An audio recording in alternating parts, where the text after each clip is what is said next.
Quais são os melhores valores de uma associação? Sua sede? O local onde está instalada? Seus equipamentos? Os mais importantes valores de uma associação são as pessoas que a compõem, gente que faz acontecer, gente que acredita em gente. Os melhores ativos de uma associação somos nós.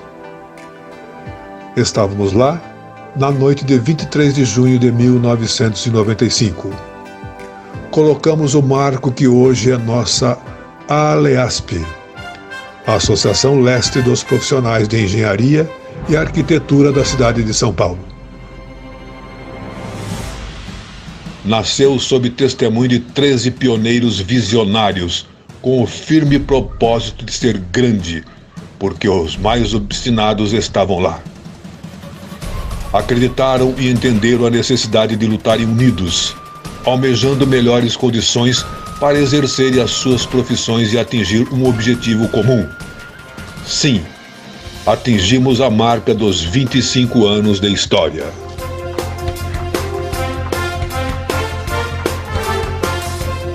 Foi muito trabalho realizado nesses 25 anos.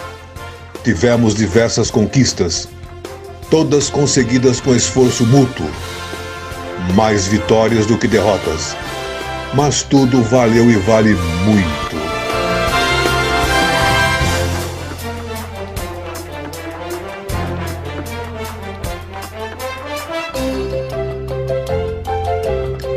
Nosso crescimento profissional e pessoal está intimamente ligado à nossa associação ALEASP. Mantemos e iremos manter nossa cultura de congregar e valorizar profissionais que primam pela ética e responsabilidade no exercício de suas atribuições técnicas.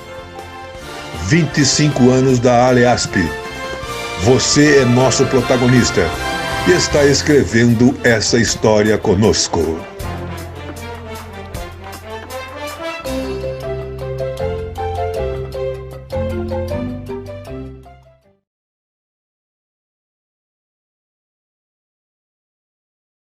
Boa noite a todos aqui, né? Eu sou Maurício Putinato, sou o atual presidente da ALEASP, uma boa noite. A ALEASP é a Associação Leste dos Profissionais de Engenharia e Arquitetura da cidade de São Paulo. Hoje nós estamos terminando nosso ciclo de palestras para o ano de 2021, a nossa última palestra, né? Agora, a partir de 2022, novas palestras com novos temas, todos de interesse para todas as pessoas. Vocês vão se surpreender com as novidades que nós temos para vocês. Então, terminando o nosso ciclo de palestras, hoje nós iremos apresentar o seguinte tema: Indústria 4.0 na construção civil e seu desenvolvimento sustentável. Vai ser apresentado pelo nosso colega Antônio Celso, que está já na tela aqui, compartilhando espaço comigo aqui. E essa palestra deve levar em torno de uns 60 minutos, mais ou menos, não é isso, Antônio? Isso, perfeito, Maurício, por aí. Legal. A dinâmica, gente, vai ser assim, olha. Nós vamos conversando, o Antônio Celso vai falando sobre todos os temas, e vocês vão postando as dúvidas, as perguntas que vocês quiserem, vão postando já no chat, e aí a gente faz eu faço algumas interrupções para perguntar para o Antônio Celso durante o andamento, e no final a gente abre para outras perguntas que surgirem, a gente bate um papo e o Antônio Celso finaliza, e aí a gente dá um final aí com os vídeos da ALEASP e também do CREA, são vídeos institucionais, tá bom, gente? Então é isso aí. Gente, então eu vou agora deixar o Antônio Celso, se apresenta aí, Antônio Celso, você pode ficar à vontade. Obrigado, eu vou tirar o meu vídeo aqui, e você só pede para eu ir fazendo a mudança dos slides conforme você desejar. Perfeito. Primeiro aí, Tá bom? obrigado, valeu. Primeiro, boa noite a todos, né? Sejam bem-vindos aí, o pessoal que está chegando. Muito prazer estar aqui, a convite do presidente Maurício Putinato, um grande colega, amigo também de profissão. Um prazer aí estar com o pessoal da Associação, né, Leste dos Profissionais de Engenharia e Arquitetura da cidade de São Paulo, então sempre trazendo temas relevantes aí a todos os participantes, tá, da nossa categoria de uma maneira geral e da construção civil como um todo. Uma breve apresentação minha, muito prazer, eu sou engenheiro civil, sou Antônio Celso Souza Júnior, sou profissional da área há mais de 12 anos, sou professor também universitário, há quase 7 anos, eu sou professor universitário da Uninove, né, dos cursos de graduação da engenharia civil e também dos cursos da pós-graduação de gerenciamento de obras e também de legalização, né, de documentação em obras na construção civil como um todo. Né. Eu tenho habilidades, sou especialista na área de gerenciamento e execução de obras, também tenho habilidades na parte de tecnologia do concreto, estrutura metálica, patologias de edificações e especificações de materiais como um todo. Né. Então, o que eu puder agregar e trazer de informação aqui para vocês vai ser super bem-vindo aqui para mim compartilhar, né, essas informações, tá certo? Aqui tá os meus contatos, meu e-mail particular, meu e-mail Uninove, quem quiser entrar em contato, pode ficar à disposição, tá certo? Pode seguir, Maurício, por gentileza.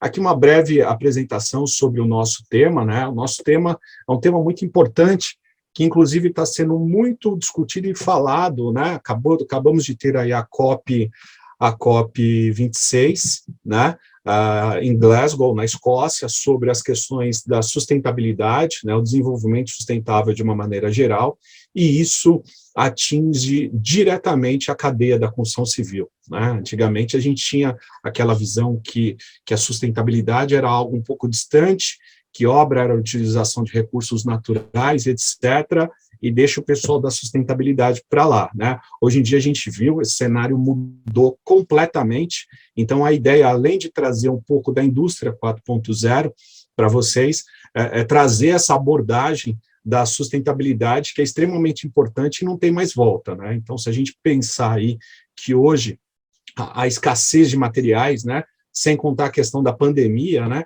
a gente já está vivenciando isso, e isso faz todo o sentido nós, né, e a Aleasp compartilhar um tema relevante aí para vocês na nossa área, ok? Aqui está o escopo da nossa abordagem, vamos falar um pouquinho da Agenda 2030, da indústria 4.0, da indústria da construção civil de uma maneira geral, sua classificação, sistemas construtivos, né, as características do nosso setor, produtividade, a indústria 4.0, né, trazer um pouquinho do Lab, né, Uninove, o que a gente está fazendo por lá também, modelos físicos digitais, entrar em software e, por fim, finalizar com canteiros de obras inteligentes. Né? Então, uma abordagem bem sucinta, objetiva, mas que está em pauta e alta em toda a cadeia da construção civil, né? Não só aqui no Brasil, mas como em outros países. Beleza? Pode seguir, Maurício.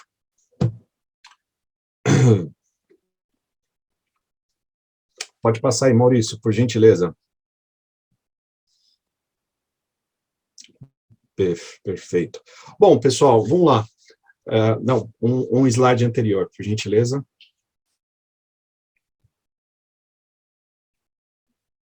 Isso, esse aí, ok. Pessoal, vamos lá, então. Primeiro, o que eu posso trazer como boas práticas, né? E os objetivos do desenvolvimento sustentável, que é exatamente a Agenda 2030, né, as ODS. Bom, primeiro, nós temos de um lado as boas práticas da construção e do outro lado as ODS, né, que é exatamente os objetivos do desenvolvimento sustentável. Eu elenquei aqui 4 tópicos que são muito relevantes para a nossa área.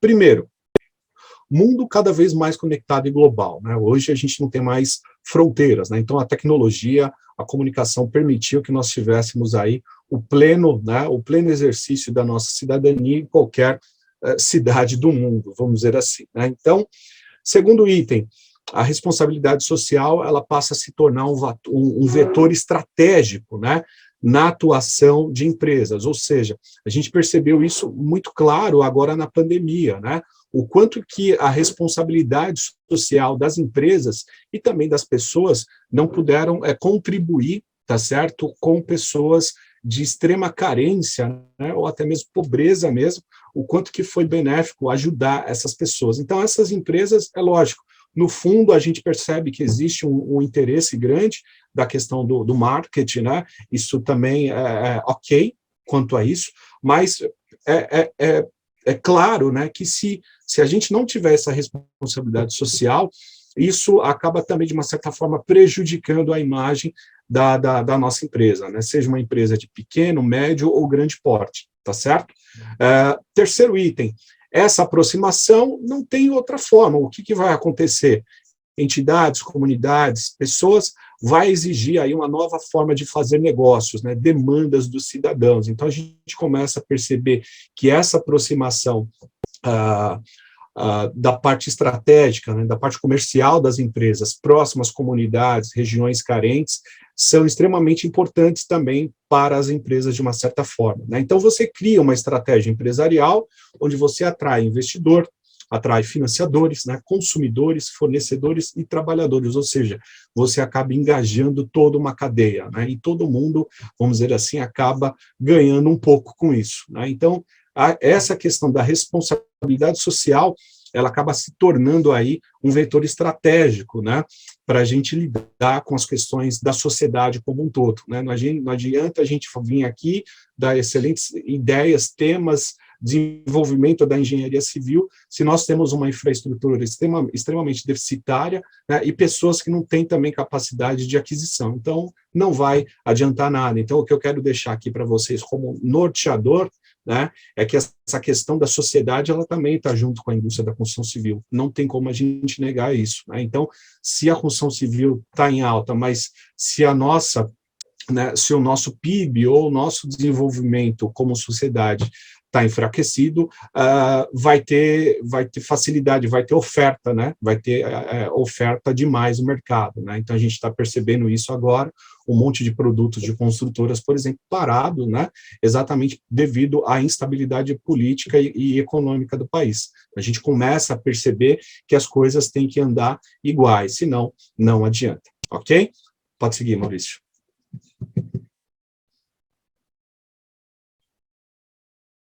Ok.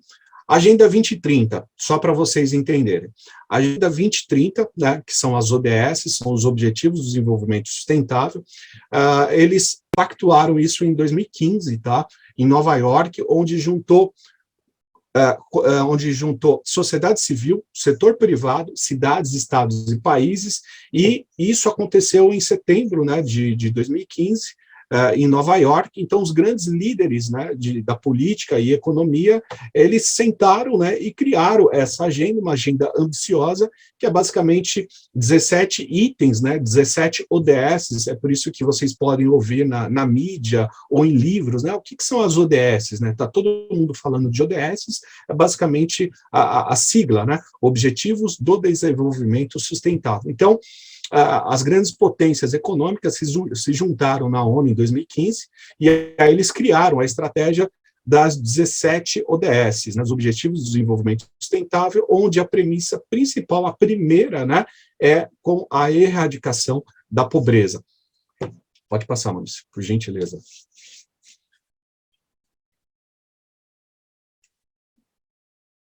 Bom, nós temos aqui as ODS, né, da Agenda 2030. É lógico, eu não vou ler todas, até porque não vai dar tempo, mas só para vocês entenderem, né, se a gente pegar aqui essas 17 ODS do quadrinho aqui, nós temos a primeira, né, que é exatamente a erradicação da pobreza. Então, se você seguir, né, numa ordem de prioridade, né, faz todo sentido, tá certo?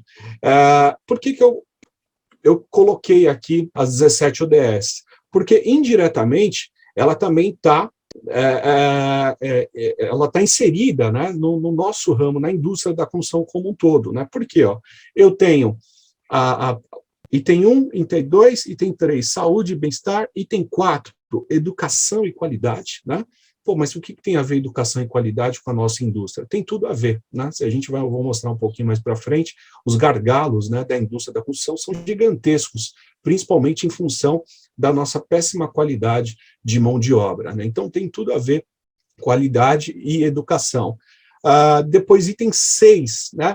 Água potável e saneamento. Também a gente está vendo a escassez de água, né? Então, se você começa a pegar cada uma das 17 ODS, vocês vão perceber que cada uma delas, um pouquinho delas, ou muita coisa, acaba sendo aplicado diretamente na nossa cadeia da construção. Então, por isso que aquela situação que eu comentei lá atrás, ela faz todo sentido, né, da gente começar a abrir os olhos para as questões do desenvolvimento sustentável na nossa cadeia da construção civil, tá certo? Pode seguir, Maurício. Eu vou fazer assim, o joinha, e você já vai entender que pode seguir, beleza? Bom, aqui são as 17, eu não vou fazer a leitura, tá aí para vocês, né? Vocês podem pesquisar depois, ok?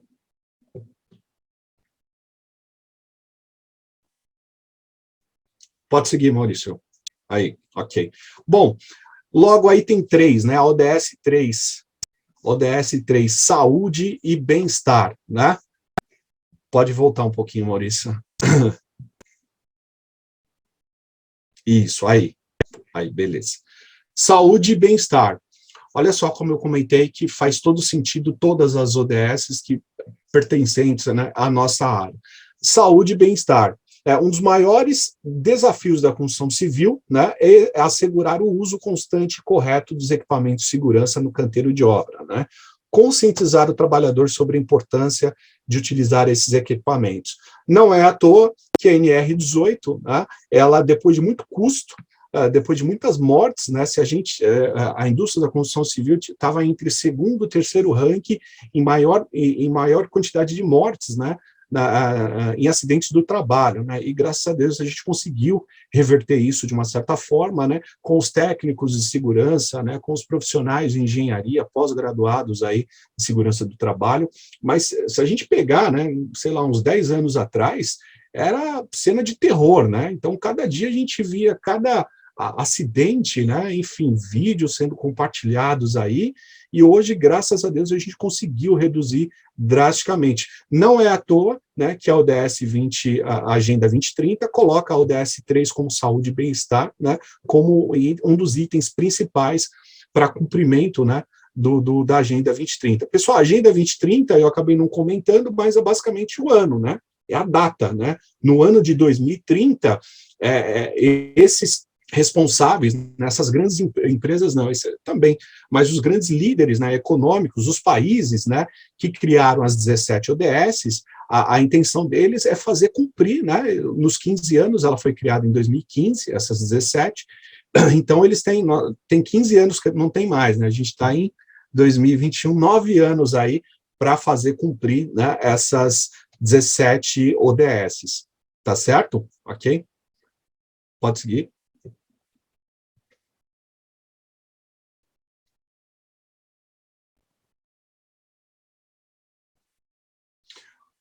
Olha só como é importante, né? Se a gente pegar saúde e bem-estar, né? Pós-insegurança de barragens cresce depois de Brumadinho, né? Então, fui colocando, né, alguns elementos chaves só para vocês terem uma noção de como o mundo está se comportando, né? As questões do ensino, do aprendizado, tá? Então, pós-insegurança em barragens cresce depois de Brumadinho.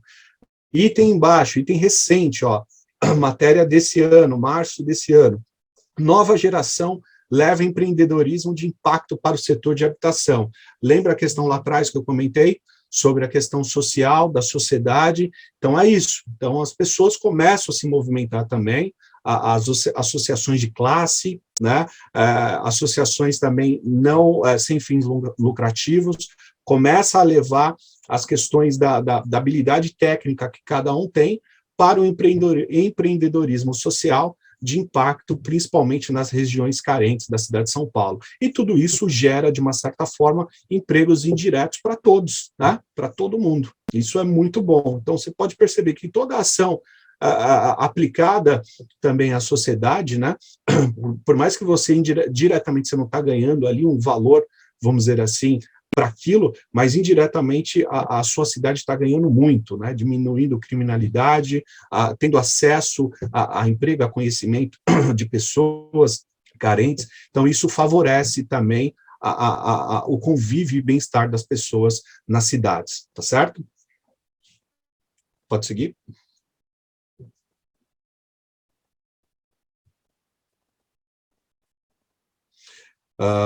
Pode seguir também, Maurício, já falei.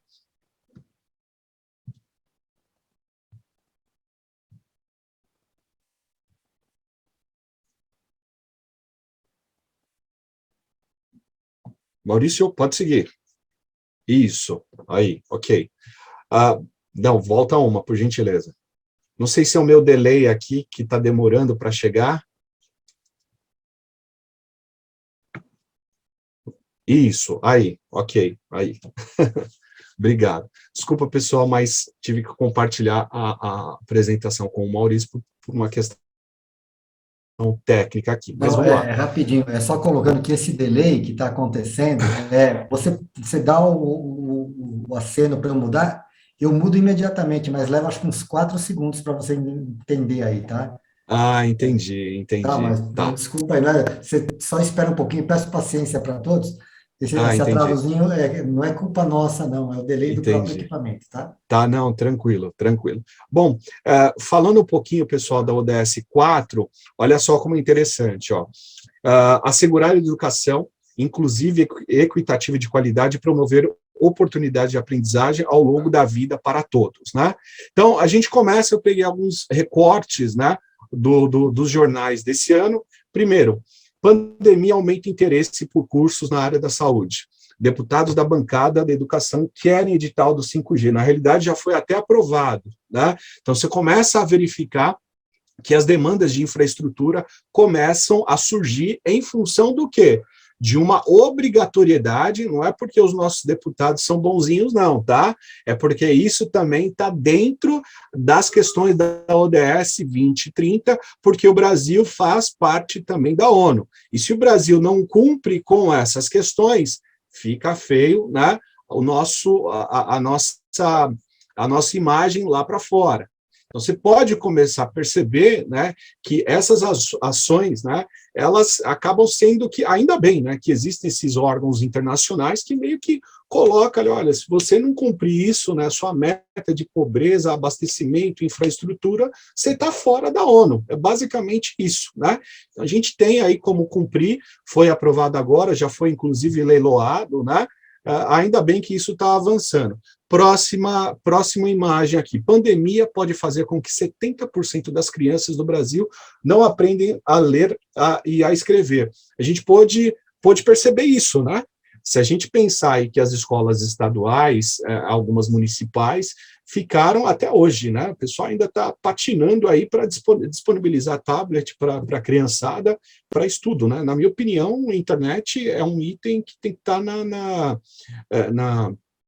tem que estar na cesta básica, né? A internet tem que estar disponível a todos. Então, por isso que as questões de acesso à educação, né, de infraestrutura, comunicação, isso é muito relevante para o país e automaticamente leva aí possibilidades de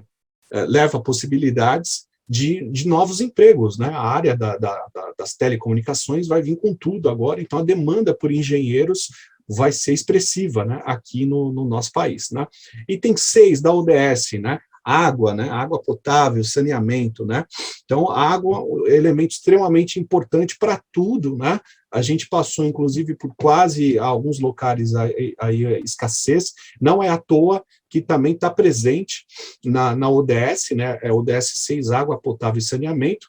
E se a gente pensar que dentro da cidade de São Paulo, né, região metropolitana, você ainda encontra, né, locais ainda deficientes de infraestrutura de água, né, quem dirá o resto do país, né? A falta de infraestrutura ainda é muito grande, principalmente questões de saneamento de água e esgoto, tá certo? Ok? Pode seguir, Maurício.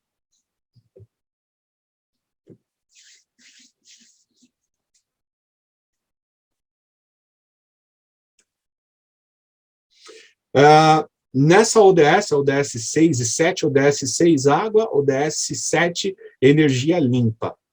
Olha só que interessante, inclusive aprovado ano passado, né, 1 ano e 3 meses, 1 ano e 4 meses, exatamente um marco, né, um marco legal, né, o novo marco legal do saneamento básico, onde prevê atendimento integral à população até 2033, ou seja, a gente ainda tem uns 12 anos ainda para tentar chegar, né, a cumprir o prazo, né, do novo marco legal, exatamente para abastecimento de água e esgoto a todas as pessoas. Ou seja, nós somos ainda muito carentes, né, nessa questão de infraestrutura, e existe uma conta, né, uma conta de padeiro mesmo, onde a cada $1 investido em obras de infraestrutura, você economiza de 3 a 4 dólares para o SUS, né, para o Sistema Único de Saúde. Né, porque a gente sabe, tudo que você investe em infraestrutura, a tendência, né, é que as pessoas não vão ficar doentes. Né, se a gente pensar que na cidade de São Paulo mesmo,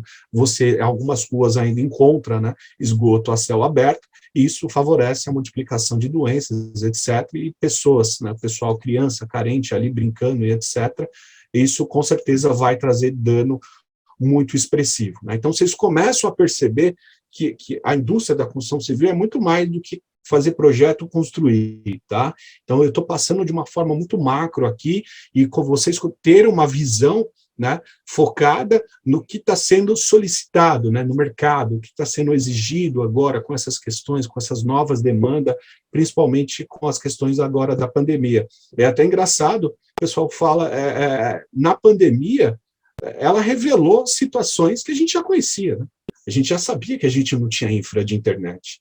A gente já sabia que as pessoas não tinham condições, né, de comprar um computador, né, de ter um celular e etc., que não tinha condições de comer, que estava sem emprego e etc. Né? Então, que não tinha uma habitação de qualidade. Né? Então, a gente percebe, inclusive vários estudos demonstram também que os maiores índices de proliferação do Covid foi exatamente nas áreas periféricas ou áreas, né, que foram concebidas, construídas de forma irregular, né, muitas vezes por falta de orientação e falta do Estado ali atuando, e isso automaticamente acaba proliferando, porque as pessoas estão muito juntas, muito próximas ali, é lógico que o vírus tende a ser disseminado. Né? Então, a pandemia, ela simplesmente revelou, por causa da pandemia. Não, né? A pandemia, ela só revelou uma situação gravíssima, que a gente já conhecia, mas tinha um véu ali na nossa frente, né? Um velcro na nossa frente, e deixava a nossa visão escuro,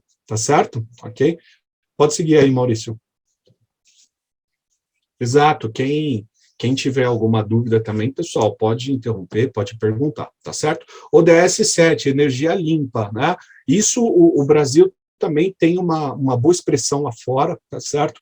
Nós temos aí um parque eólico, vamos dizer assim, considerável, né? A gente tem ali na região norte, nordeste, Ceará, principalmente, captação de energia, né, eólica considerável. Que mais? As empresas, percebendo isso também como uma vantagem, começam a adotar novos sistemas, né? Por exemplo, aqui a construtora ao lado, né, na foto embaixo, você já tem aí a captação, né, solar, né, células fotovoltaicas, onde acaba captando essas energias, energia solar, né, e de uma certa forma contribuindo para a redução da energia elétrica. Né? A energia elétrica está com um valor expressivo, né, muito alto, e faz todo sentido. Então, as empresas, né, que eu falei lá atrás, as empresas começam a perceber também o valor que elas vão ter de mercado, né, elas começando a agir de fato sustentável, não simplesmente mudar o nome no site, né, o seu portfólio, colocar ali o marketing digital verde sem aplicar nada. Né? Então, as construtoras já começam a aplicar essas questões de melhoria para o desenvolvimento sustentável e, consequentemente, agregar valor, né, ao seu negócio, de uma certa forma. Né? E, com certeza, vai, e acaba sendo bem visto. Faz muito sentido você cobrar, lógico, por isso, e faz muito sentido também você, como possível consumidor, adquirir um produto desse que vai trazer, vai agregar qualidade, e você também vai ter um consumo, vai ter uma redução, né, no seu consumo de energia. Né? Então, o brasileiro, ele começa a perceber que, de fato, ele investindo, né, ele aplicando a possibilidade de compra dele em produtos sustentáveis, com certeza ele começa a ter esse retorno. Né? A gente tem, inclusive, esses dados aí, são dados recentes, tá? Capacidade aí de 566,5 megawatts, tá? Para entrar em operação aí em meados de 2022. Então, a gente tem uma capacidade de geração de energia eólica muito grande, né? Muito grande, tá certo?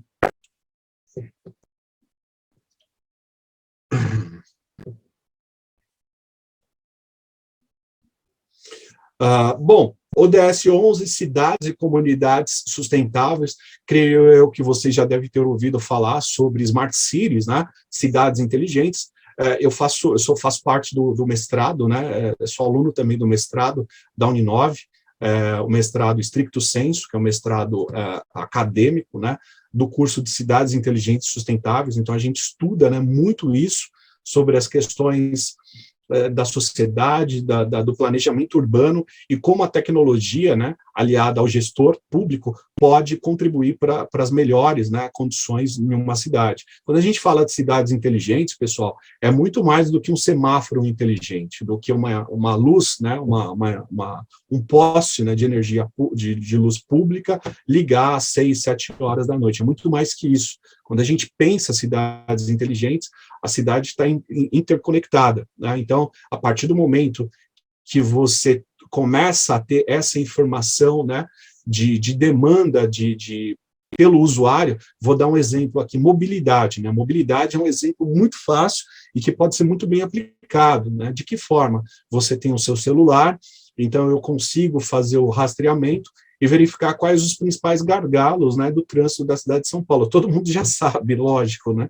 mas eu estou dando um exemplo. Então, o que eu quero dizer é o seguinte, como a tecnologia pode nos fornecer dados, né, hoje em dia dados são muito importantes, não é à toa que a gente tem vários cursos hoje, né, já disseminado aí, ciência de dados, né, a nova moda aí, mas que é uma moda interessante, que inclusive a indústria da construção civil também se utiliza para melhoria no seu processo produtivo como um todo, né? Então, cidades inteligentes, você tem toda a demanda, né, de infraestrutura da cidade e utiliza a tecnologia como resposta, né, de informações para melhoria. Quer um outro exemplo?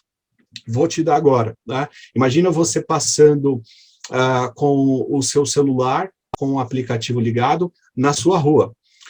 E esse aplicativo, eu posso verificar com esse aplicativo, se essa rua onde você está passando, sei lá, 10, 11, meia-noite, ele tem iluminação. Então, olha só, né, isso eu sei porque o pessoal de Israel, acabei de fazer um curso em Israel, né, e o que acontece? O seu celular manda informação, né, para o gestor público, por exemplo, né, e ele capta, em função, né, da capacidade de luminosidade ou não que o seu celular pegou, né, captou na rua, quando você tirou ele do seu bolso, ele consegue verificar se naquela rua falta ou não energia, ou falta ou não iluminação pública, né? Olha só, né, que situação interessante e extremamente importante, né, principalmente aqui em São Paulo, né, se a gente pegar, né, questões de... E isso serve, né, para o gestor público exatamente ir lá e melhorar a infraestrutura de iluminação exatamente para prever, né, possíveis roubos, assaltos, enfim, garantir segurança das pessoas, né? Então, estou dando algum exemplo para vocês, só para vocês entenderem também essa outra área, né, da ciência de dados e das cidades inteligentes, né? E tudo isso gera serviço, né? Vocês estão imaginando que eu estou falando situações aí aleatórias e etc., mas tudo isso gera serviço para infraestrutura, para o pessoal de TI, telecomunicações, né? Para engenheiro civil, elétrico, para todo mundo, pessoal, né? Então, olha só como o planejamento, né, a gestão urbana e como essas ODS faz todo sentido, né, para as atividades que a gente está tentando demonstrar aqui para vocês de uma certa forma, ok?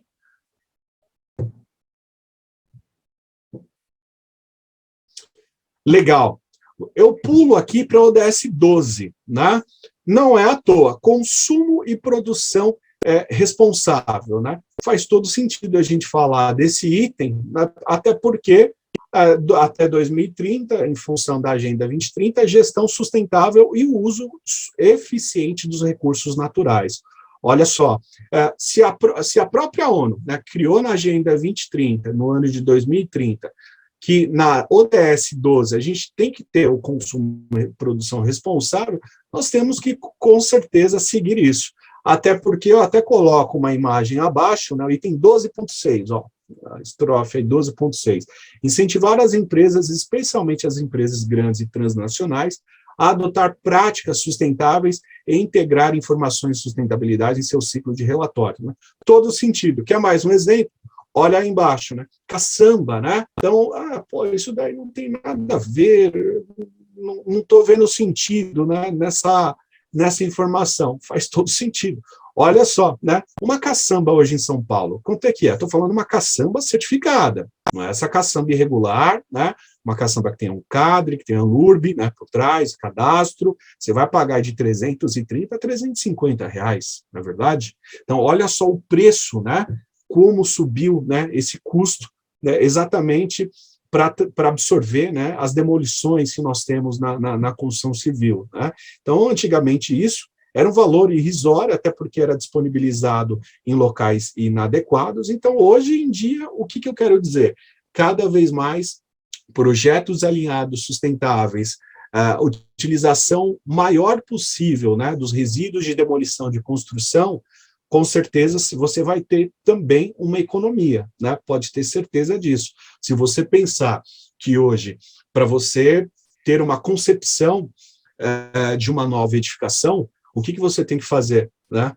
A gente tem que fazer o quê? A gente tem que demolir uma quadra toda, não é isso? Né? São Paulo não tem mais espaço, São Paulo não tem mais terreno. Então, o que você faz como empreendedor, como incorporador? Você tem que comprar toda a quadra, não é verdade? Fazer toda aquela demolição, ok? Descartar, aí entra o problema, descartar esse resíduo. Onde você vai descartar esse resíduo? Existem possibilidades de você consumir isso de uma certa forma, ou fazer uma doação, ou triturar esse resíduo, né? Mandar de uma certa forma para algum outro possível uso. Está aí a ideia, né? A informação está no ar para vocês trabalharem com isso, e também a ODS busca isso de uma certa forma, né? Vai cobrar isso lá na frente, pode ter certeza, né? Fora isso, o acréscimo, né, dos preços, dos custos na construção civil. Então, a gente tem aí o aumento expressivo, né? Ó, se a gente pegar aqui do lado direito, os parâmetros da FGV, né, em fevereiro desse ano, né, vergalhão e arame aço carbono subiu 21%, tubos e conexões de ferro, quase 12%, tubos PVC, 7%, tijolo, enfim, vocês estão acompanhando, o pessoal que é da área sabe o valor expressivo, né? Saco de cimento, pessoal, antes da pandemia, quanto que a gente pagava um saco de cimento? Sei lá, 20, 21 reais, né? Alguma coisa do tipo, 19, retira, não é verdade? Hoje em dia, quanto é que está um saco de cimento? Está 28, 29, 30, frete, né? Frete caro, combustível caro, o que mais?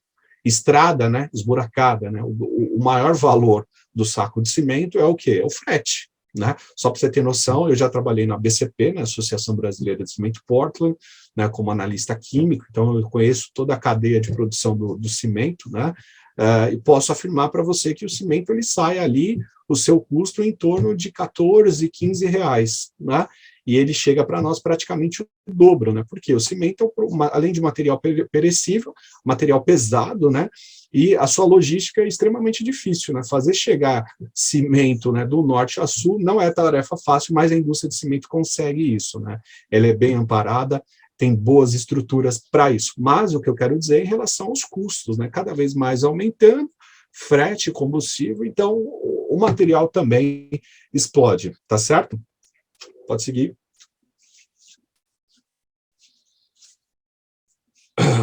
Olha só que interessante, já que a gente está falando um pouco desses resíduos, só para vocês terem uma noção em relação à BRELP. Tá? A BRELP é a Associação Brasileira de Empresas de Limpeza Pública e Resíduos Especiais.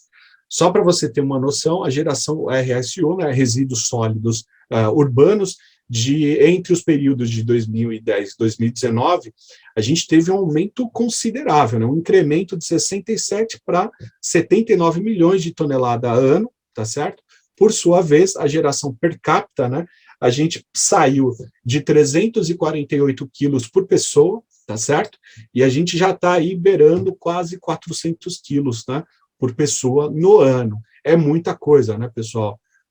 É só você pegar aí a quantidade de lixo que você dispõe aí para os coletores, de uma certa forma, né, na sua casa ou no seu condomínio, você vai verificar lá que a quantidade, cada vez mais as pessoas, né, com essa ânsia de querer consumir, etc., isso tem que ir para algum lugar, né? Então, está aqui, isso eu estou falando de lixo urbano, né? Você imagina também demolições e resíduos sólidos, né? Só para vocês terem uma noção, na cidade de São Paulo, de 40 a 50% você tem os RCDs, né? Os resíduos de demolição de construção, tá certo? Pertencente à nossa área da construção civil. Então, está lançado aí qualquer projeto, desafio, se você tem interesse aí de partir para um estudo científico, um artigo, vai ser muito bem-vindo nessa área, porque falta situações, faltam profissionais. Não é à toa que quando você busca no Google, você vai encontrar poucas literaturas, né, sobre a utilização de resíduos na construção civil, né? Não é à toa que você acaba não tendo muitos profissionais especializados nessa área, e é uma área também que tende a crescer aqui na cidade de São Paulo e nos grandes centros urbanos, exatamente pela demanda de intensidade de resíduos, né? Então, quem sabe, quem conhece os lixões e aterros, sabe que já está extremamente saturado. Volto a falar, não é à toa que a caçamba, ano que vem, com certeza, deve estar quase batendo aí, beirando quase os R$ 400, fácil, né? Fácil. Quem está no trecho aí sabe do que eu estou falando, ok? Só para vocês terem mais uma noção aí, em termos de resíduo, ao tipo de destinação, né? 2010, a comparação para o aterro sanitário, e o quanto que foi para aterro sanitário em 2019, né? Foi para 43 milhões, né? Então você teve aí mais de mais, né, de uns 30, mais de isso, exato, bem mais de 10% aí de aumento, né?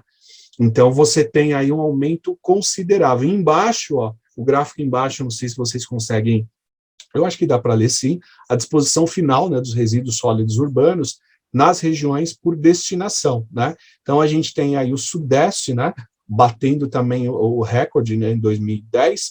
2019 aumentou um pouco, mas aumentou exatamente por aqui em São Paulo, né, na região Sudeste, vamos dizer assim, por ter mais maquinário, mais o poderio fabril, de uma certa forma as empresas também começam a utilizar e criar possibilidades do reuso, né, desses, principalmente dos agregados, né, de demolição de construção, tá certo?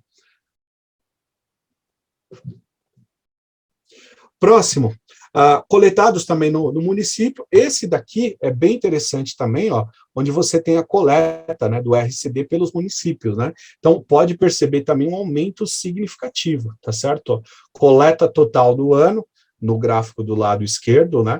2010, 2019, tá certo? E o consumo per capita, né? Então, você sai do consumo per capita de RCD, resíduo de demolição de construção, você sai de 174 quilos, né, por habitante ano, e a gente chega em 2019, esse é o último gráfico, tá, o último dado da Brelp, a gente chega em 213 quilos, né, para o RCD, ou seja, também uma quantidade considerável, isso habitante ano, tá certo? E aí do lado a coleta pelos municípios, tá certo?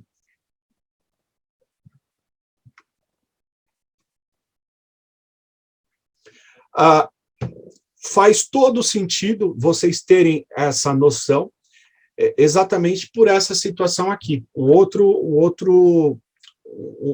outro viés aqui para vocês entenderem essa questão do desenvolvimento da construção, né, junto com as questões sociais e de sustentabilidade.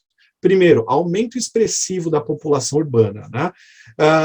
O ano passado, final de outubro do ano passado, o atual secretário, né, geral da ONU, Antônio Guterres, ele afirma que as cidades sofreram o impacto da pandemia e relata também que as áreas urbanas já abrigam 55% da população mundial. Olha isso, né? E esse número deve aumentar até 2050, né, para quase 70%, ou seja, as pessoas basicamente vão morar e viver em cidades, né? Então você começa a imaginar a demanda, né, dessa informação, a demanda disso para a cidade, né? O quanto de serviço, o quanto de possibilidades, porém, essas cidades também têm que estar estruturadas, né? E estruturadas eu falo em todos os sentidos, seja no turismo, na construção civil, na infraestrutura, na telecomunicação, na saúde, né? Em tudo, né? Então, olha só, né, as questões e demandas para o futuro nas cidades como um todo. Se a gente pegar Brasil, né, o que está em negrito aqui no meio do slide, nós não tivemos... Não, volta um pouquinho rapidinho, Maurício. Isso. Se a gente pegar Brasil aqui no meio do slide, nós não tivemos o censo, né? O censo foi cancelado pelo IBGE, né? Pelo atual governo. Não vou entrar no mérito do governo, mas foi cancelado. Então, de julho de 2020, né, e agosto desse ano, o IBGE calculou aproximadamente aí o Brasil estar aí certo de 213, quase 214 milhões de pessoas, né? Então ainda não foi possível incluir os reflexos da pandemia, né? E eles dizem, né, que o ano que vem, até 2022, eles finalizam esse censo aí que já está bem atrasado, né? E aí 40% da população brasileira, se a gente pegar, já ocupando a região sudeste do país, né? Aqui nos grandes conglomerados, né? São Paulo, Minas, né? O eixo, né? São Paulo, Minas e Rio já abrigam 40%, né? Da população brasileira. Então é um número expressivo. Cada vez mais essas pessoas, né? Você tem aí praticamente quase 100 milhões aí já morando só, né? Nessas 4 cidades aqui da nossa região Sudeste. Então, a tendência é crescer mais e a tendência automaticamente a demanda por serviços, né, por obras de infraestrutura, com certeza. Então, a gente, graças a Deus, nós temos muita atividade ainda para ser feita aqui nesse país, né, de uma certa forma, ok?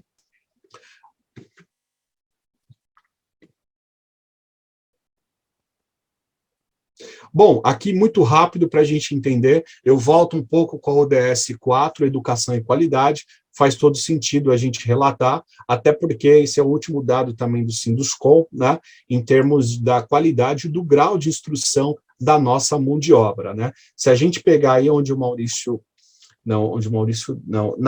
na parte de baixo aí, Maurício, você pega aí, ó, a questão, por exemplo, de faixa de tempo de emprego, né? Se a gente pegar o maior número aí, ó, é de 6 a quase 12 meses, né? Ou seja, é exatamente aquilo que a gente mais sofre na construção civil, né? É a rotatividade de profissionais, né? Então, a gente começa a perceber que isso, além do grau de instrução da tabela acima, nós temos as questões abaixo que relatam exatamente isso, a troca de funcionários aleatoriamente, aquele funcionário ele recebe R$ 10 a mais da construtora ao lado, ele vai, né? Então, a gente sofre muito com essas questões, não só com questões da educação e qualidade, mas também com as demandas da substituição, né, da mão de obra, ok?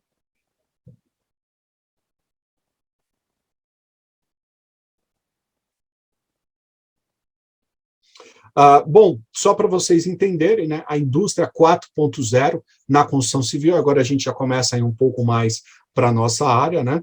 A gente faz uma pergunta, né? A gente pode imaginar o seu cotidiano, né, a nossa vida, né, sem as máquinas, né, participando ativamente? Com certeza não, né? Essa é a resposta. Então, com o avanço da tecnologia, a gente é muito importante, né, que as pessoas, principalmente as empresas, né, devem se preparar para essa grande mudança, né? Isso já está acontecendo na indústria automobilística, nem se fala, né? Tudo automatizado. E o que isso está sendo absorvido pela indústria da construção civil? Esse é o foco, né? Isso que eu quero detalhar um pouco mais para vocês. Só para vocês entenderem, então, as 3 revoluções. Se nós estamos na 4ª, óbvio que nós já passamos, né, pelas 3 revoluções industriais, que foi tema aí dos estudos nossos, né, durante o ensino médio, de uma certa forma, né? Então, nesse contexto, a gente vai abordar esse impacto, né, no mercado da construção e essa nova realidade que chega para nós, ok?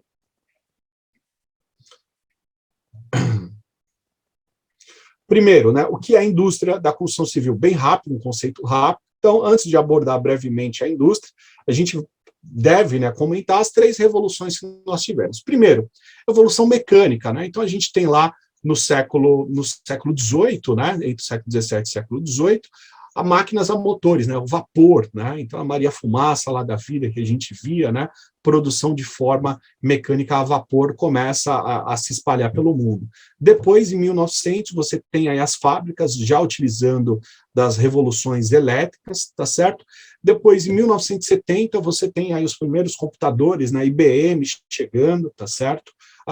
Começando a trazer toda a revolução de informática, e a automação, de uma certa forma, também seguindo o campo da indústria automobilística, né, junto com a indústria computacional, né? Então, a gente pode trazer aí que, além da indústria automobilística, também as questões do poderio, né, de guerra, né? Se a gente pensar aí Primeira e Segunda Guerra Mundial, 1939, né, você tem o fim, e aí o mundo ele começa a se tornar, né, bipolar, né, vamos dizer assim. De um lado, você tem a União Soviética querendo dominar, de um outro lado, né, os Estados Unidos. Então, você começa a ter o quê? Um avanço, né, da tecnologia. Vamos supor, quem vai primeiro para a Lua, né? Vamos criar as primeiras tecnologias, etc. E aí você tem, né, após a Segunda Guerra Mundial, esse avanço na tecnologia. O Japão entra no meio também, depois da bomba lá de Hiroshima, né? Eles começam a criar os métodos de administração que vocês já devem ter ouvido falar, né, o toyotismo, né, nos Estados Unidos você tem o Fordismo, né, que é a produção dos carros, né, você pode ter qualquer carro, né, desde que seja um Ford preto, né, não era isso? Era essa a minuta do Henry Ford, né, e de fato ele criou um sistema de produção extremamente produtivo e está aí até hoje, né, não tiramos o mérito dele jamais, inclusive virou, né, situações, né, para temas de teorias gerais de administração. Quem fez administração, com certeza, já estudou Taylorismo, Fordismo, né, Toyotismo. E aqui um livro e um filme clássico, né, de tempos modernos. Se você pegar esse filme, ele é de 36, né, e até hoje ele ainda relata, né, situações atuais. Está mudando, né, a gente sabe que as empresas têm que mudar, se elas permanecer dessa forma, né, como o Chaplin mostrava, né, a forma de produção, né, mostrar uma crítica mesmo, né, nessa época, por isso que o cara era fantástico, um dos principais atores no mundo, o cara era muito inteligente. Então, dele mostrar, né, uma crítica, né, nessa época, né. Eu não vou entrar no detalhe do link, mas depois vocês podem procurar aí, porque senão pode atrapalhar um pouco a nossa... mas creio que todos já viram, né, recomendo que vejam novamente, tá certo? E lá você tem a visão clássica, né, do Taylorismo e do Fordismo expresso no filme, né, tá certo? Quarta revolução, o que nós temos, né? Depois de tanto progresso, fica até difícil de imaginar, né, como é que a gente vai trazer essa notícia daqui a 10, né, 15 anos, sei lá, né? A quarta revolução, você tem a indústria, ou a indústria 4.0, né, tornou-se uma realidade. Então, ela começa a integrar todos, né, tudo e todos, né, começa a integrar o mundo. Você tem que integrar as questões físicas, questões digitais e o meio biológico, né? Várias tecnologias aí coordenadas, né? Você tem aqui à direita o RFID, né, que é como se fosse o seu QR Code, ou então uma situação onde você pode fazer a leitura, né, a sua geladeira, por exemplo, né, ela pode ter lá um RFID, onde você escaneia lá o equipamento, ou o produto que você está colocando, e em função da densidade, né, exatamente isso, da densidade ou do peso, daquele litro de leite que você colocou lá, ela sabe se aquele leite está acabando ou não, né, então já existe isso, tá, pessoal, não estou inventando, tá, isso lá nos Estados Unidos já existe. Então, exatamente por sensores, né? A partir do momento que você tem um conector, né, plugado na internet, ele faz, né, por algoritmos, ele calcula isso e em questão de segundo ele traz no seu celular o que está precisando comprar ou não na sua geladeira, né? É muito isso, ok? Então, isso já existe, tá, pessoal? É daí para cima, né? Então, o que nós temos nessa indústria 4.0, né? Isso já está presente, né? Na foto embaixo, aí você tem o cartão, o pagamento por aproximação, né, do seu celular, do seu cartão, né? Então, situações que já estão até já consolidadas, a gente que acaba nem percebendo, né, que essas tecnologias já estão, de uma certa forma, disseminadas, né, no nosso país, na nossa vida cotidiana, enfim. Então, nós temos a indústria 4.0, né, caracterizada por toda essa integração por diversas tecnologias. Primeiro, tem Analytics, né? Ciência de dados, né? Inclusive, eu até coloco uma dica aqui, Cambridge Analytics, né? Se você puder assistir esse documentário, é muito interessante, está lá no Netflix, eles mostram como que a Cambridge Analytica, não sei se vocês lembram, era uma empresa, né? Uma empresa britânica, onde eles trabalhavam com ciência de dados e marketing, né?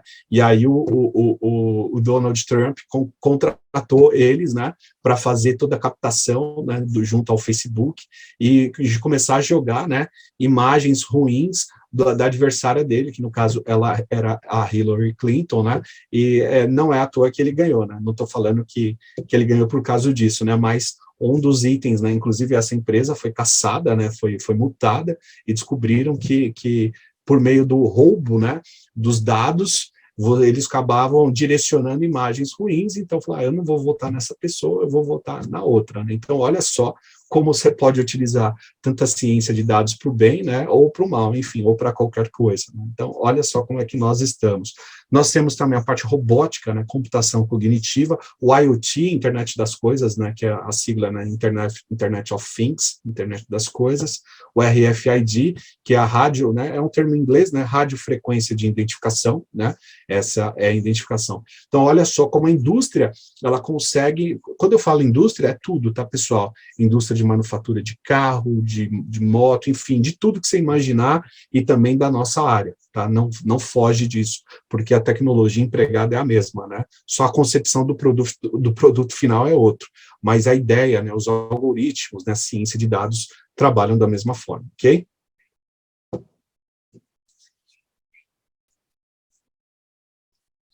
Bom, só para vocês terem uma ideia, enquanto que essa indústria ela é promissora, né, os impactos no mercado da indústria 4.0. Gigante, né? Se a gente pensar que os segmentos da indústria, de acordo com a BDI, né, que é uma agência brasileira de desenvolvimento industrial, ela estima que uma economia de 73 bilhões, né, ao ano, com a adoção de práticas e conceitos voltados à indústria 4.0. Aí você me pergunta, pô, mas como que essa indústria, né, quando eu falo indústria, de novo, pessoal, geral, tá? Envolve a nossa também. Como que essa indústria pode economizar com esses conceitos, né, de tecnologia, indústria 4.0? Várias situações, né? Primeiro, eu tenho um algoritmo trabalhando. Eu sei que a sua máquina não vai ficar ociosa. Em qual possibilidade? Professor, me dá um exemplo. Uma grua, né? Uma grua ociosa ali trabalhando, né? Então, esse algoritmo ele já vai mandar um sinal ali para aquele motor, enfim, estou dando um chute, tá? Alguma coisa do tipo, onde ela tem possibilidades de parada, tá certo? O que mais? Energia elétrica, né? Então, o computador já vai ficar ligado, né? Na realidade, os dados, já vai saber qual que você tem um pico maior ou menor de consumo de energia. Então, tudo isso vai virar dado, pessoal. E aí eu posso, né, distribuir melhor esse fluxo de dados ou distribuir melhor a minha energia, né? O consumo que você vai ter em função do uso, tá certo? Então, tudo isso são dados, tudo isso são convertidos por cálculos computacionais muito rápidos, ligado a uma plataforma, a um banco de dados e internet, e o computador basicamente vai gerir tudo isso para você, né? Vai te dar mastigado, tá certo? Então, eu até coloco alguns aqui, ó, 35 bilhões por ano com redução do custo de manutenção de máquinas, isso faz todo sentido também, né? A partir do momento que eu sei que as manutenções da máquina estão chegando, eu não preciso esperar chegar a quebra da máquina, né? Então, eu posso avisar, falar, fulano, você tem que fazer uma manutenção preventiva nessa máquina, que ela vai quebrar, alguma coisa do tipo, né? 31 bilhões por ano com eficiência produtiva, né? Então, eu tiro toda a minha deficiência, o algoritmo já vai calcular isso para mim, já vai mostrar as deficiências no seu projeto, onde você pode alocar recursos, né? Alocar mão de obra ou tirar mão de obra e avançar para você concluir aquela obra no prazo, né? 7 bilhões por ano com economia de energia elétrica, aquela situação que eu falei, né? Então, você tem situações onde vai ficar ocioso a máquina ou a energia elétrica, o equipamento, o computador vai lá e desliga aquilo, e no uso ele volta a funcionar plenamente. Então, você tem também economia. Então, brincando, né? 3 situações aí muito simples, você já consegue uma economia considerável, né? Imagina isso em larga escala, imagina todo mundo conectado e etc, né? Você pode ter certeza que o avanço e o ganho vai ser muito maior, certo?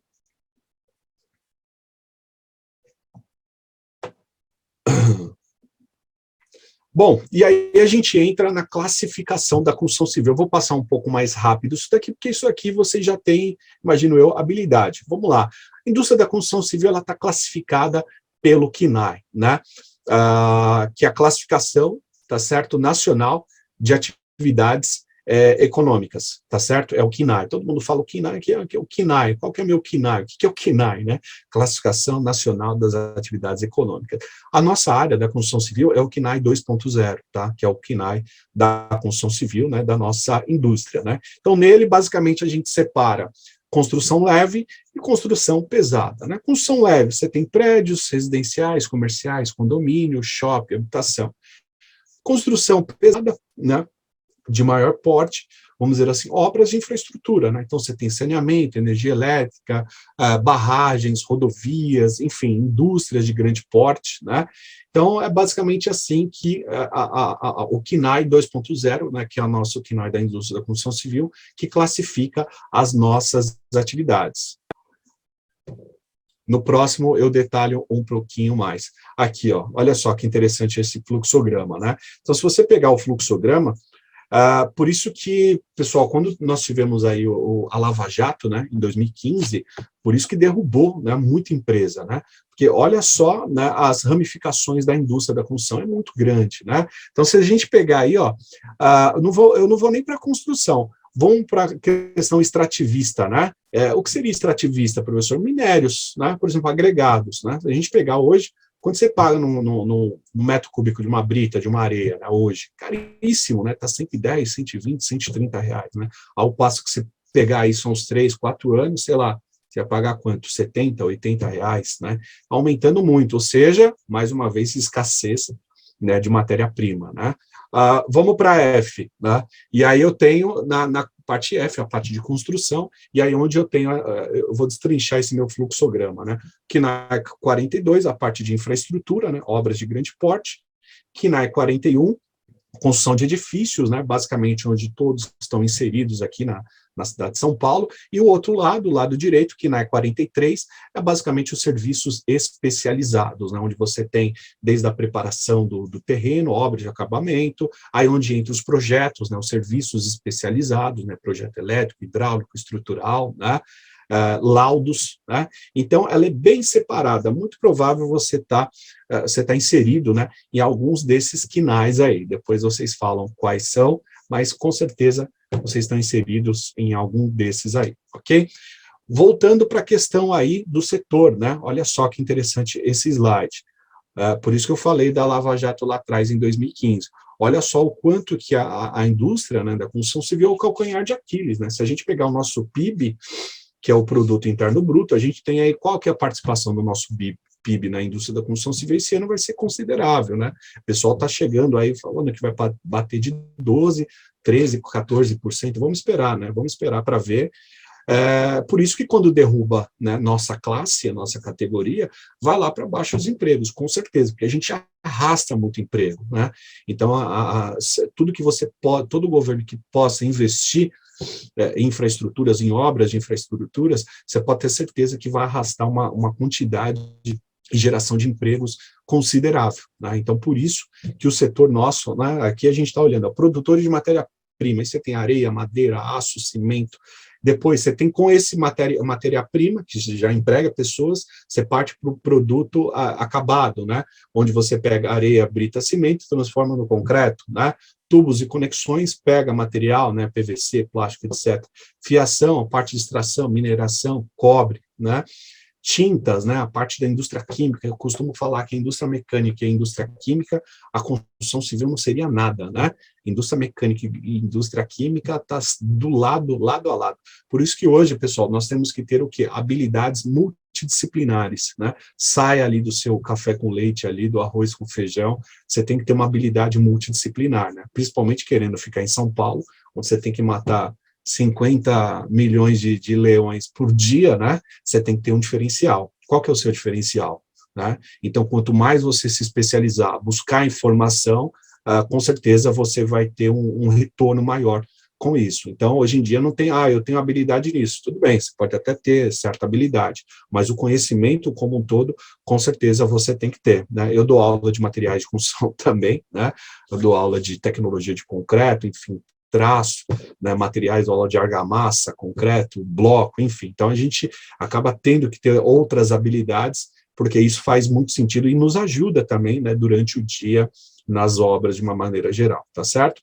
Só para vocês terem uma noção, aqui na indústria, né, o PIB aqui do lado, vou passar um pouco mais rápido, a gente viu aí o PIB da construção civil em laranja, né, ele acabou caindo um pouquinho, se você pegar onde o Maurício está em 2015, Maurício, 2015 no quadrinho embaixo aí, ó, exatamente na questão da Lava Jato, né, onde você teve boa parte das empreiteiras, né, tinha muitos contratos, né, as grandes empreiteiras que estavam envolvidas, elas carregam muitas outras empresas, né, quando derruba essas grandes, com certeza vai derrubar as pequenas, né, então por isso que a gente saiu aí muito amargamente, né, com o PIB positivo, em 2019, né, e aí em 2020 a gente melhorou mais, e aí agora a gente acabou, não digo estabilizando, mas é aquilo que eu falei lá atrás, as obras de infraestrutura que tinha, né, do caso do governo, eu acredito que estão sendo seguidas, né, um pouco, né, e as obras particulares, a gente percebe aí um pé no freio das construtoras e incorporadoras, porque os juros também, os bancos melhoraram, mas em contrapartida o INCC está cada vez mais alto, né? Então, tem que tomar muito cuidado com essa ilusão, juros baixos, mas você tem um INCC alto, aquela parcela no mês também, ela vai aumentar, né? Então, houve aí, por isso que eu comentei no início, que está tendo um estoque agora, né, de produtos, exatamente pelas construtoras ainda, né, não conseguir aquele fluxo que teve de venda em 2020 até meados desse ano, né? Vamos ver aí se isso se mantém, um limiar, pelo menos positivo, né, e de uma certa forma melhore aí a nossa área, ok? Beleza? Bom, construção leve, a gente já falou, edifícios, habitações em geral. Pode passar, Maurício, não vou perder muito tempo aqui, não. Vamos avançar. Construção pesado, que vocês já estão habituados, né? Infraestrutura, obras de grande porte, né? Túneis, viadutos, rodovias, barragens e etc. Pode seguir.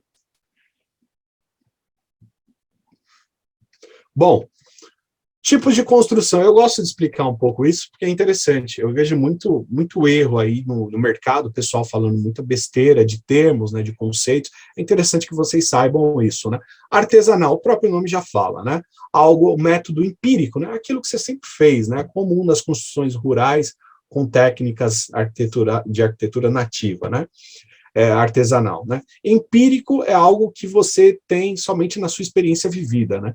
Quantas vezes eu já ouvi falar, né, em canteiro de obra, né, mestre, aí nada contra mestre de obra, mas você chega lá para falar, já faço isso há 30 anos, né, e etc. Eu sempre brinquei com isso com os meus alunos, né, na faculdade, né, mas, pô, será que 30 anos não mudou alguma coisa, né? Com certeza mudou, né? Então, aí você vai contornando aquele fulano que é difícil você tratar, e aí você vai dando atributos técnicos, até que você convence ele a trabalhar de uma outra forma, ou usar um outro material, que é um pouco mais utilizável e tem uma característica melhor, né? É difícil isso, né? É aquilo, a nossa construção civil, a cultura é muito difícil você quebrar aqui, né? A tradicional, né? A natureza construtiva tradicional impera nas áreas urbanas, tradicional evoluída, né? Aí você já tem um aprimoramento, padronização, modulação, maior grau de normalização, e a industrializada são as obras aí, né, onde você tem a tradicional evoluída, né, melhorada pelas questões de montagem, ou seja, você já começa a incorporar na industrializada elementos pré-fabricados, ou seja, você produz numa outra unidade fabril e leva isso para o canteiro quase que pronto, né? Por isso que eu falei lá atrás, a questão da indústria mecânica, né, gruas e etc., né, gruas, elevadores, enfim, que possam subir esses materiais. Então, por isso que a indústria mecânica e a indústria química está sempre aliada à nossa área, né? Então, foto clássica aqui, né, artesanal, construções artesanais, a tradicional, pode seguir, Maurício, pode seguir. Aqui a tradicional evoluída, né? Eu até abro um parênteses aqui. Essa obra, pessoal, do Sesc Pompeia, ganhou um prêmio, não sei se vocês sabiam aí, pela arquiteta brasileira, né, Lina Bombardi, na década de 70. Inclusive, ele é tombado, né, pelo IPHAN, Instituto do Patrimônio Histórico, né, como uma das 10 melhores construções em estrutura de concreto armado do mundo, né? Então, o Sesc Pompeia, para quem nunca foi ali do lado do shopping Bourbon, ali na Francisco Matarazzo, depois do Palmeiras ali do estádio, você tem ali o Sesc Pompeia, né? E esse edifício eu acho também bonito, né? Tem gente que não gosta, não vê graça, mas ganhou como uma das 10 melhores obras, né, de estrutura de concreto no mundo, né? E tem político que nem sabia quem que era Lina Bombardi, né? É engraçado isso, né? Mas vamos seguir a vida. Pode seguir aí, Maurício. Aí eu trago, né, steel frame, né, o LSF, o Light Steel Frame, outra construção também industrializada, né? Então, aqueles 4, 5 tópicos que eu falei para vocês lá do sistema construtivo, artesanal, empírico, tradicional evoluída, industrializada, eu falo um pouquinho de cada uma delas aqui. Steel frame, né? Estrutura de aço leve, muito utilizada nos países andinos, tá? Peru, Chile, tá certo? Utiliza muito, Peru, Chile, até mesmo devido a sismo, né? Inclusive lá, quando você calcula no Peru, vai fazer um cálculo estrutural no Peru ou no Chile, né? Você calcula pela norma de sismo, né? De abalo sísmico, e eles utilizam muito o LSF, né? Assim como o wood frame também. O LSF, rapidinho, veio dos Estados Unidos, tá? Os Estados Unidos, uma curiosidade, né? Como que surgiu o LSF, né? O Light Steel Frame? Os Estados Unidos precisava povoar, né? É muito grande o país, né? Extensão territorial tão igual quanto o Brasil, né? Então, o que acontece? Eles começaram a produzir aços em alta escala, e aí a parte fina, né, os aços dobrados, né, aços laminados a frio, né, que a gente fala, né, são aços laminados a frio. E aí, o que a gente vai fazer com esses perfis? Né? Eu vou começar a dobrar, né? E aí eles começavam a dobrar, montar as pequenas estruturas, né? Chapear isso com madeira, e basicamente surgiu sem querer, né? O Light Steel Frame, né? Aqui no Brasil está começando a ser disseminado, eu já trabalhei com isso já há uns 10 anos atrás, já fiz trabalhos sobre isso, então eu tenho um pouco de conhecimento nisso, mas eu acabei não indo, sei executar, mas a questão cultural é difícil, tá certo? Parede de concreto, obrigado, Maurício. Parede de concreto, sendo muito utilizado na construção industrializada. Se você me perguntar, professor, como é que uma construtora hoje fica de pé, né? Ou seja, como é que ela se mantém numa pandemia, né? Numa situação escassa, aí, etc., manter uma equipe? Não tem jeito, pessoal, investindo em tecnologia, em construção industrializada, né? Então, por isso que eu trago alguns sistemas construtivos aqui, função rápida, função segura, né? Sem muita mão de obra envolvida, e rapidinho você entrega. É isso que o cliente quer, né? Você tem a concepção de uma obra rápida, limpa, segura, né? Com a utilização mínima de recursos naturais, com isso você tem um giro maior, né? Então, se você me perguntar, é isso, né? Uma construtora hoje, com certeza, ela vai investir numa construção industrializada, né? Aquela situação de ficar colocando bloco por bloco, não é que isso vai acabar da noite para o dia. Já te falei que aqui nós temos uma situação de cultura, né? Cultural, questão do uso do concreto. Não, nada contra, né? Muito pelo contrário, mas a gente precisa evoluir. Então, coloco algumas aqui para vocês, né? Parede de concreto, pode passar Maurício, estrutura metálica, né? Essas fotos, inclusive, fui eu que tirei aqui do prédio do Memorial não, desculpa, o prédio da Vergueiro, né? O novo prédio que está sendo construído para a escola da área da saúde, para o pessoal da medicina, né? Para a enfermagem também. Então, esse novo prédio aí da Uninove, todinho, né? Estrutura metálica, né? Vigas, perfis, né? Steel deck na laje. Então, você tem as lajes colaborantes. Olha o tamanho dessa obra, né? Gigante. Você tem aí fácil, né, mais de 100 metros aí, tá? De laje, de uma ponta a outra. Você tem o quê? Você conta nos dedos, né?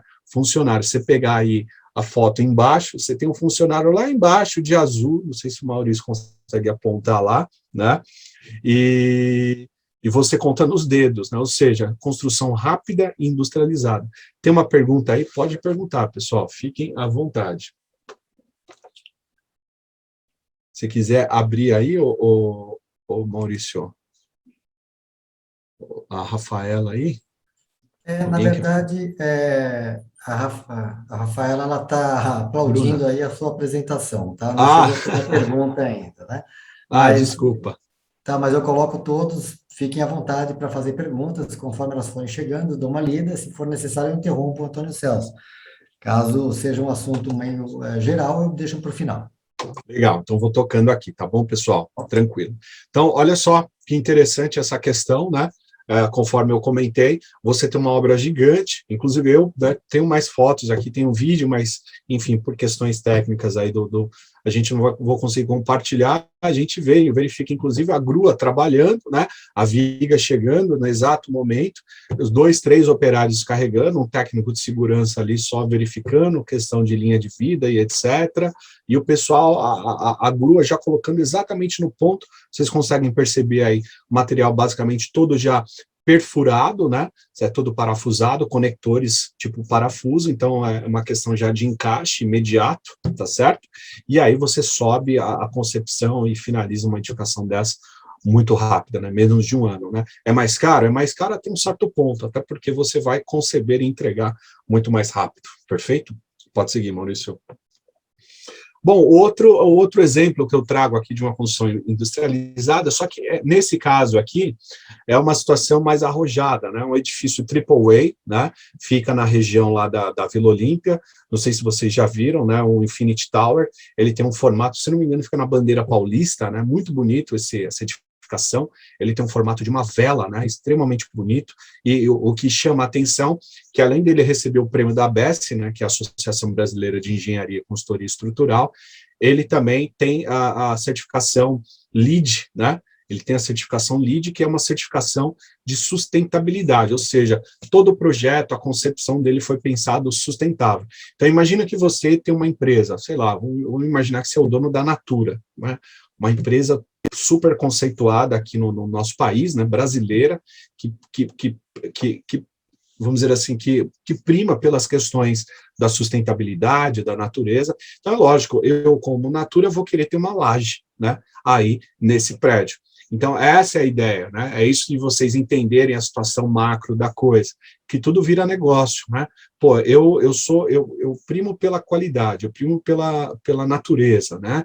Pela sustentabilidade. Eu não vou colocar minha empresa no qualquer, não que ela não tenha dinheiro de comprar uma edificação, não é isso que eu quero dizer. O que eu quero dizer é que para ela faz sentido, né? Ter um escritório, ter uma representação, né, numa edificação dessa. Entenderam? Então, quando vocês começam a enxergar, né, o valor agregado de uma situação, de uma edificação dessa, né, isso para a empresa também faz todo sentido. E aí, automaticamente, você cria um valor agregado para a sua laje, ou seja lá o seu escritório, aquilo que você quer conceber, tá certo? Outros projetos arrojados, esse daqui você já deve ter visto, né, fica do lado lá do CREA do Largo da Batata, né? Um prédio bem bacana, fiz questão, essa foto aqui embaixo foi eu que tirei, inclusive, né? Tive o privilégio de passar lá, queria ter passado antes para ter visto a fundação, mas não tinha, a minha rota nunca era por ali, em um determinado momento eu passei lá, estava nessa concepção, é extremamente bonito, né? Foi feito pelo escritório americano Cole Patterson Fox, e aí ele vislumbrou, né, um efeito futurístico aí, prevendo a captação máxima, né, da iluminação do dia, né? Então a gente começa a perceber que em quase todas as faces, né, a questão da fachada, a pele de vidro também absorve e repele muito a questão, deixa a entrar a luz, né, e indiretamente ela repele a questão da temperatura. Então ele faz um jogo ali, né, tem um sistema de arrefecimento muito inteligente, muito importante, também com análise de dados, né, análise de dados verifica ali as intensidades, já verifica ali durante a semana, já vai soltando, né, a intensidade de arrefecimento para todos os andares, né, em função da análise de temperatura. Então você tem um computador, um algoritmo trabalhando, então o sistema é fantástico, né, está aí a indústria 4.0 aplicado, né, em comandos, em maquinários, né, exatamente para a concepção de uma edificação dessa, né, fantástico, né. Pode seguir, Maurício.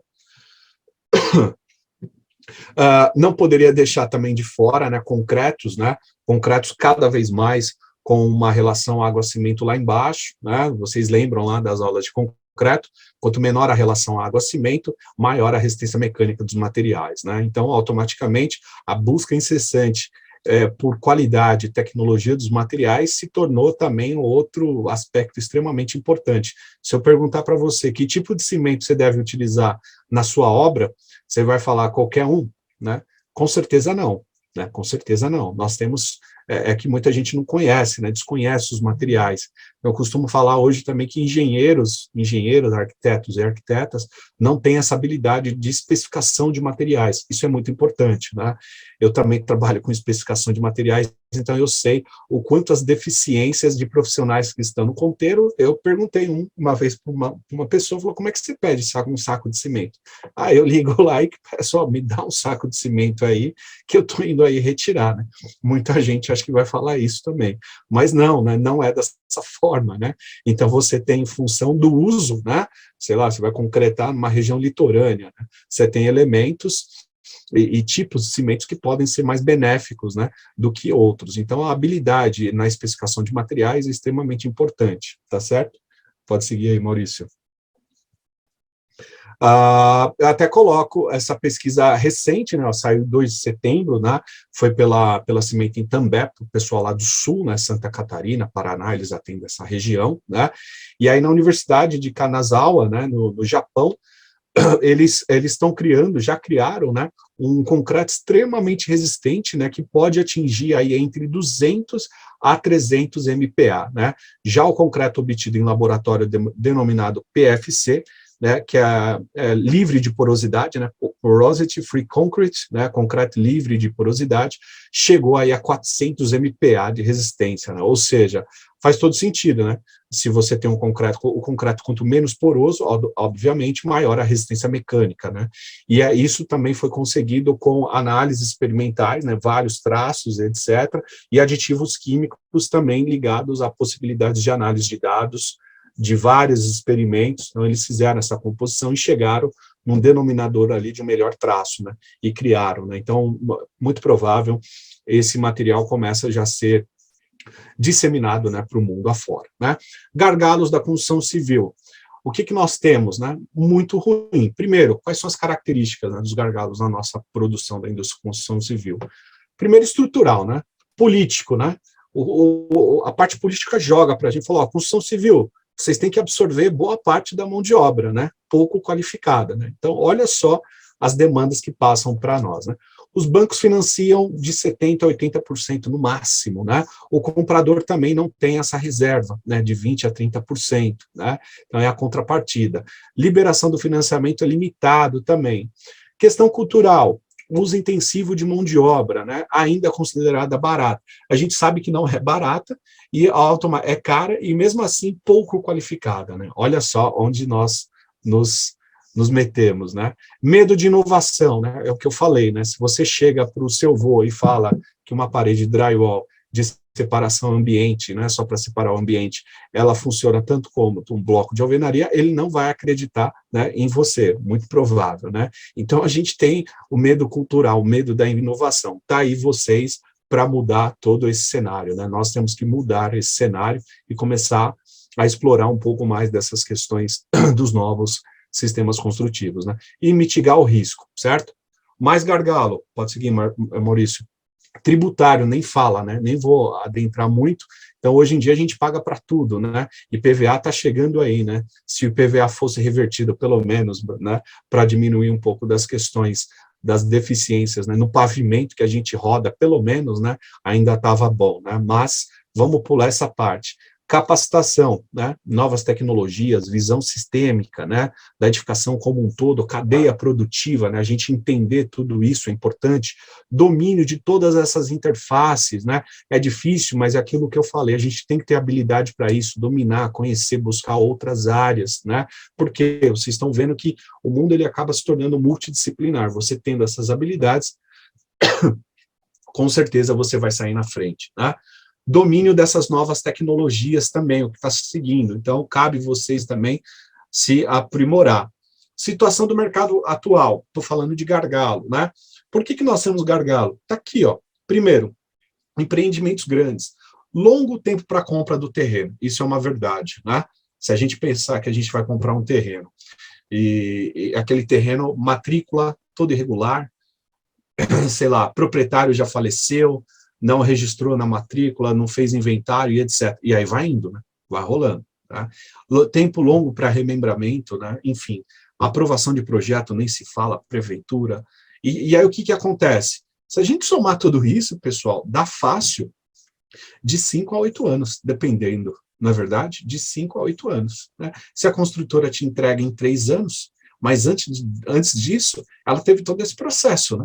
Teve que fazer o projeto, na realidade, nem fazer o projeto, né? Lá atrás ainda, comprar a área, demolir, isso eu estou falando uma situação ideal, né? Uma situação de um terreno limpo, plano, situação que você não vai encontrar aqui em São Paulo, né? Jamais, né? Muito difícil, você pode até encontrar, mas nas regiões periféricas, né? Na região central, você não vai achar isso jamais, vai ter que comprar a quadra toda e demolir. Só aí já vai um ano e meio, né? Então, esse prazo que eu coloquei aqui, que inclusive a fonte é do CEBIC, né? Que é a Câmara Brasileira da Indústria da Construção, na minha opinião, está certíssimo, né? É de 5 a 8 anos mesmo, né? Agora que talvez está melhorando um pouquinho. Pode seguir, Maurício.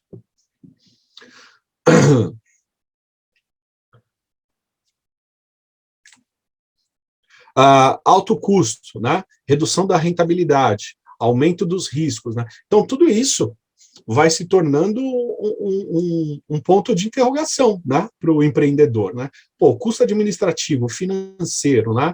Saco de cimento subindo, descendo, quer dizer, mais subindo, né? Ó, começou 23, até coloquei aqui um ano atrás, R$ 23, né? Hoje, quanto é que está hoje? 29, 32. Custos de manutenção de vendas, stand, etc. Custos de extrato, né? Agora valendo 50%, né? Não sei se vocês sabiam, se você faz um distrato hoje, a construtora pode até ficar com 50%. Antigamente era até 25, 30. Hoje em dia, como começou a ter muito, foi aprovado no TJ, né? Já está valendo isso, tá? Até 50%, se porventura você deixar de pagar, você acaba tendo que a construtora acaba retendo 50% daquilo que você já pagou, ok? Pode seguir, Maurício. Produtividade, ruim, né? Não tem como ser boa. Se a gente comparar com o Brasil, 1 para 5, né, pessoal? Infelizmente, muito triste. Por quê?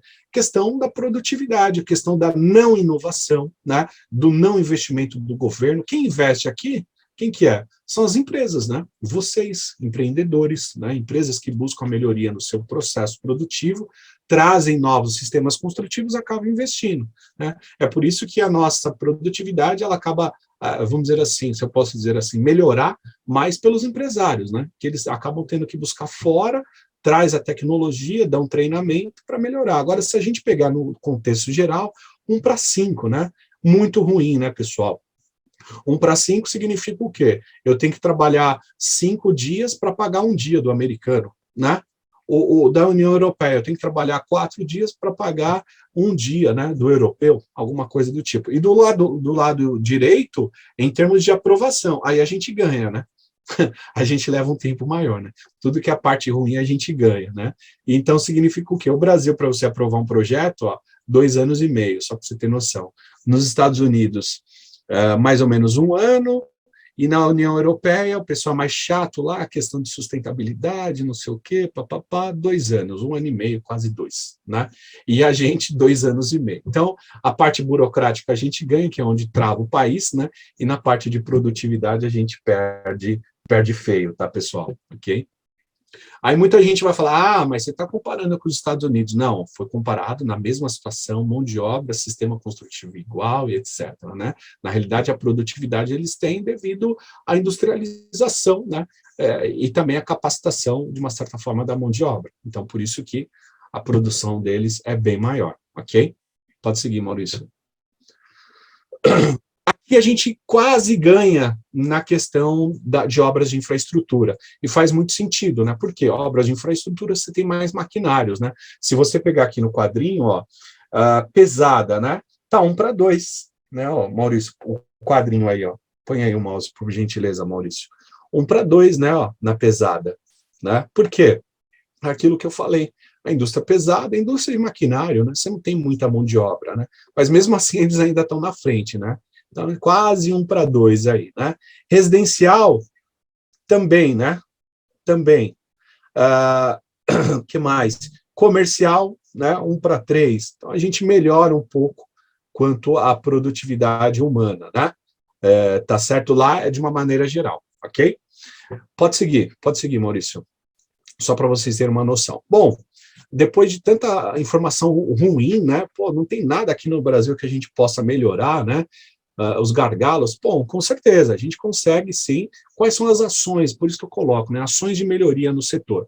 Primeiro, modernização, né? Investimento em mão de obra, segurança, né? Segurança do trabalho, a gente está bem também, estamos melhorando, precisa melhorar mais.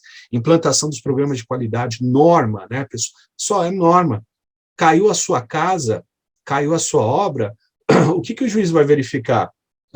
Ele vai verificar se é feito de acordo com o projeto. São 3 situações. Não é o juiz, é o perito, né? Ele vai nomear o perito, né? O perito, estava de acordo com o projeto? Estava. O projeto está ok, beleza. Execução, está ok? Não, a execução não está ok. Então, quem foi que fez a execução? Quais são os responsáveis? Então, é isso, pessoal. A gente tem que começar, volta um pouquinho só, o Maurício, por gentileza. Vale a pena a gente gastar um minutinho aqui, ó. Norma. A gente parar de fazer as coisas nas coxas. Eu sei que a obra de ninguém é perfeito, você nem sempre está lá o dia todo, né? Nas minhas obras também não fico lá o dia todo olhando a pessoa trabalhar, né? Mas a gente tem que acompanhar, ficar de perto, seguir os preceitos da norma. Fazendo o correto já está errado, não é verdade? Então, pessoal, você pode ter, o seu mestre de obra pode ter a habilidade que for, né? Se ele não seguir de acordo com a norma, por mais que a sua casa não caia, né, espero que não caia, casa de ninguém caia, mas se acontecer alguma situação irregular, alguma patologia, é isso que eu quero dizer, o que o perito vai verificar? Se foi feito de acordo com as normas. É isso que a gente tem que adotar, né? Começar a trabalhar, né, de acordo com os precedentes de norma. É isso que vai te dar garantias, tá certo? Sem isso, você não tem garantias, pode ter certeza. Isso e contratos também, né? Legal? Aqui, só para vocês terem noção, em função eu acho que do tempo, né, Maurício? Acho que não vai dar para passar, né? O que é aqui? Não sei se vocês lembram, a construção do hospital lá em Wuhan, assim que surgiu. Você que sabe, se quiser passar e avançar rapidinho, se quiser avançar, né?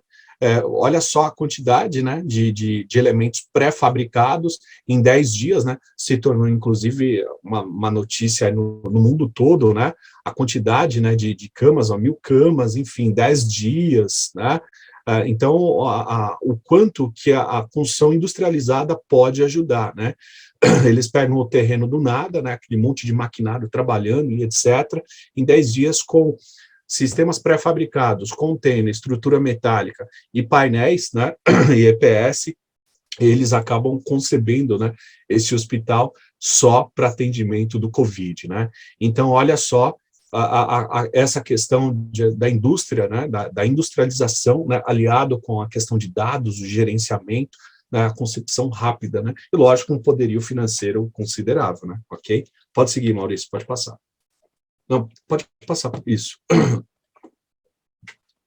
Bom, questão da construção artesanal, interessante que a gente migre, né, isso o mais rápido possível para uma construção industrializada, né? É dessa forma que a gente vai competir quase igual para igual, vai ser meio difícil, né, com os outros países e sempre atender os preceitos da norma, ok? Pode seguir, Maurício.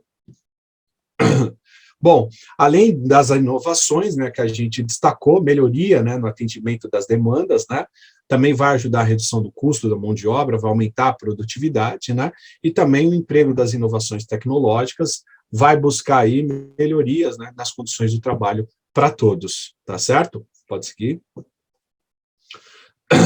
Em se tratando da indústria 4.0 agora na nossa área, né, da construção civil. Se eu perguntar para você, o que nós tínhamos antes, né, de toda a tecnologia? Quais eram os elementos, né, que a gente poderia visualizar, enxergar, né? A tecnologia computacional nossa, física, era basicamente o quê? Era um desenho em 2D, né, em 2 dimensões, ou em 3, etc., AutoCAD, e a situação mais representativa que a gente tinha era o quê? Os modelos físicos, né? A própria maquete, né? Por isso que eu coloquei aqui a maquete. Então, ainda hoje é utilizado, né, sem nenhum problema, acho muito bacana, legal, mas hoje, né, em função dos softwares e tecnologia disponível, nós já temos possibilidade de conceber, né, esse projeto aqui, né, exatamente na tela do seu computador, né. Então, o mundo, né, o modelo físico, né, ele é utilizado há tempo pela engenharia com vários objetivos, né, entre eles, além de complementar cálculos matemáticos em projetos complexos também. Então, por exemplo, o IPT, né, o Instituto de Pesquisas Tecnológicas, eles utilizam também elementos físicos, né, para simular ações, cargas e etc., né, para verificar o comportamento estrutural desses elementos, né, ainda são utilizados em alguns laboratórios, ok? Pode seguir, Maurício. Né? E hoje, o que nós temos hoje? Nós temos um modelo computacional, né? O famoso, né? O famoso Mr. Bean, né? O Mr. Bean não é o ator, né? Mas é quase, né? Faz quase tudo, né? Então, o Bean que todo mundo ouve, fala, mas não sabe o que é, né? O que é o BIM, né? Que é o Build Information Model, né? É a modelagem da informação da construção. Na realidade, o BIM é uma plataforma, né? Onde ele consegue agregar vários outros softwares ou outros dispositivos, onde ele consegue fazer a comunicação entre eles, ou seja, aquela comunicação precária, né, que a gente tem entre o projetista, o arquiteto e etc., quando muda alguma coisa na obra, até chegar para todo mundo, a porta que colocou já foi de 80, não é uma porta de 90. Né? É isso que eu quero dizer. Então, com a implementação, né, dessas novas tecnologias e trabalhando em software de plataforma BIM, né, ele ajuda em muito, né, a compatibilização dos projetos, né, fazer a intercomunicação desses elementos, ou seja, todo mundo fica sabendo das situações onde vão ser alteradas ou não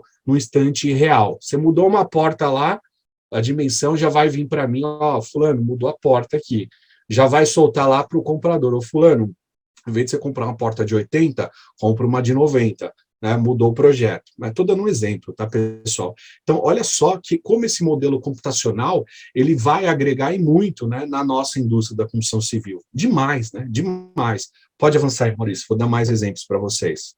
Então, a gente quebra, né, o paradigma do desenvolvimento de empreendimentos, né, onde envolvia, né, o ciclo e as etapas de vida de cada situação individual, né? Vamos fazer primeiro isso, ou seja, quando chegava lá na frente, né, acabava que muita informação não batendo, né? Então, esse modelo computacional hoje, ele vem exatamente para integrar, né, integra profissionais, por isso que está em amarelo aí embaixo, ó.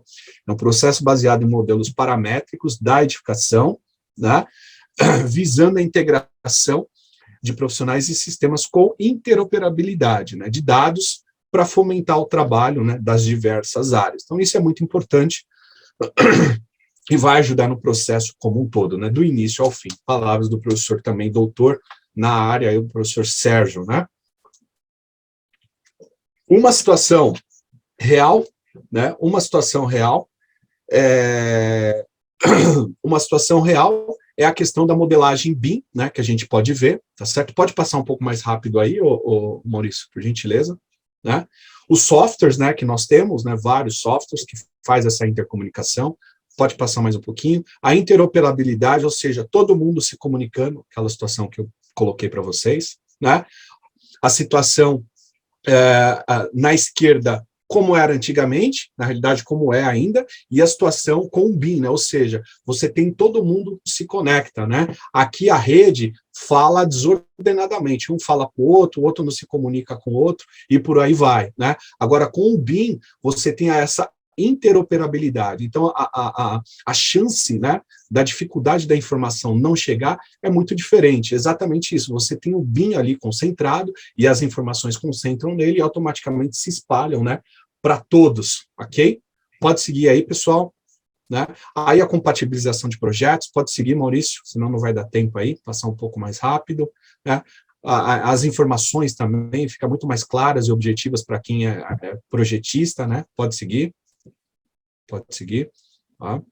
Olha só, pode seguir, informações detalhadas, nós, né, pontos de apoio, cálculos de momento, esforços, né, na estrutura, né, olha só que bacana, regiões onde você consegue ter, né, uma visualização melhor, né, intercomunicação, olha aí o software, avisa se esse pilar ou essa tubulação vai passar uma viga, um pilar, né, já te dá essa informação antes, então isso ajuda demais, né, com a questão, isso aqui é o Revit, né, no caso, né, pode seguir, ó, a compatibilização de projetos que eu falei com vocês, né, exatamente para evitar quebras desnecessárias, né, compatibilização de projetos. O BIM vai ser utilizado, inclusive, para licitação, foi aprovado no ano passado, pode seguir, Maurício, comecem a aprender sobre ele, né, outros softwares.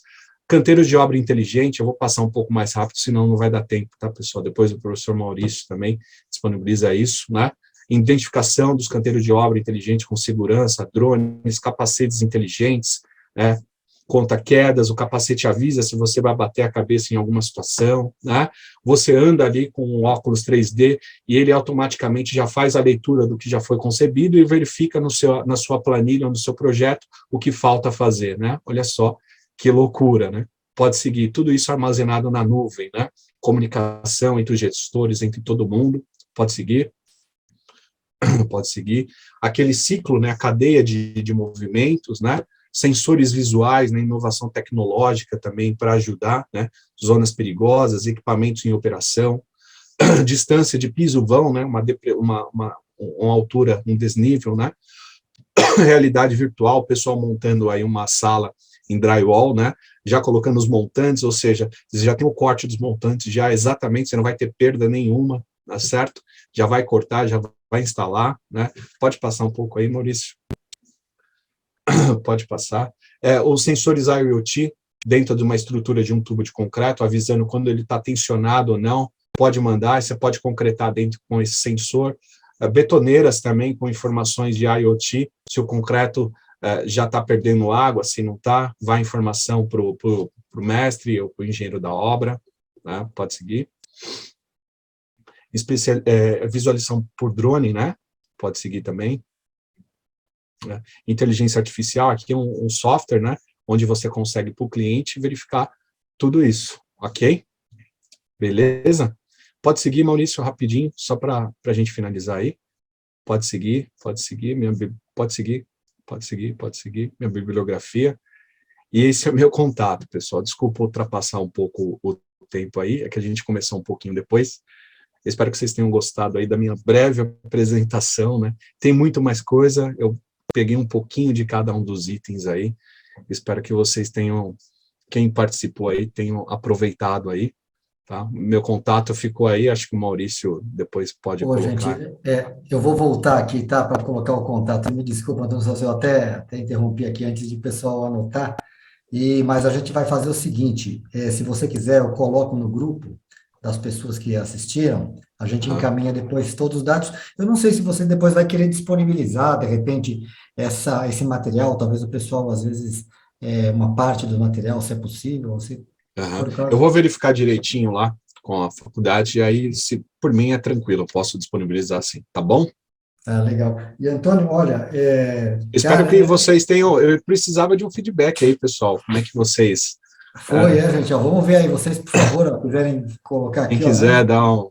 Não sei se... Estão perguntando se vai ter lista de presença. Não, a própria permanência de vocês já é a lista de presença, tá? O pessoal está perguntando, a Águida está perguntando se pudesse disponibilizar esse material ou parte dele. Eu vou disponibilizar, Maurício, pode ficar em paz, eu consigo disponibilizar. Tá legal assim, tá bom? Bom, todos viram que esse tema é muito extenso, né? É um tema muito amplo. O conteúdo é riquíssimo, né? A gente fala praticamente, você falou de construções desde o século XVII, de a parte da indústria, chegando até agora no final, né? Com o uso de inteligência, né, para tudo, usando óculos 3D, capacetes inteligentes, sensores dentro de tubulações para reconhecer concretagem ou quando tem algum problema.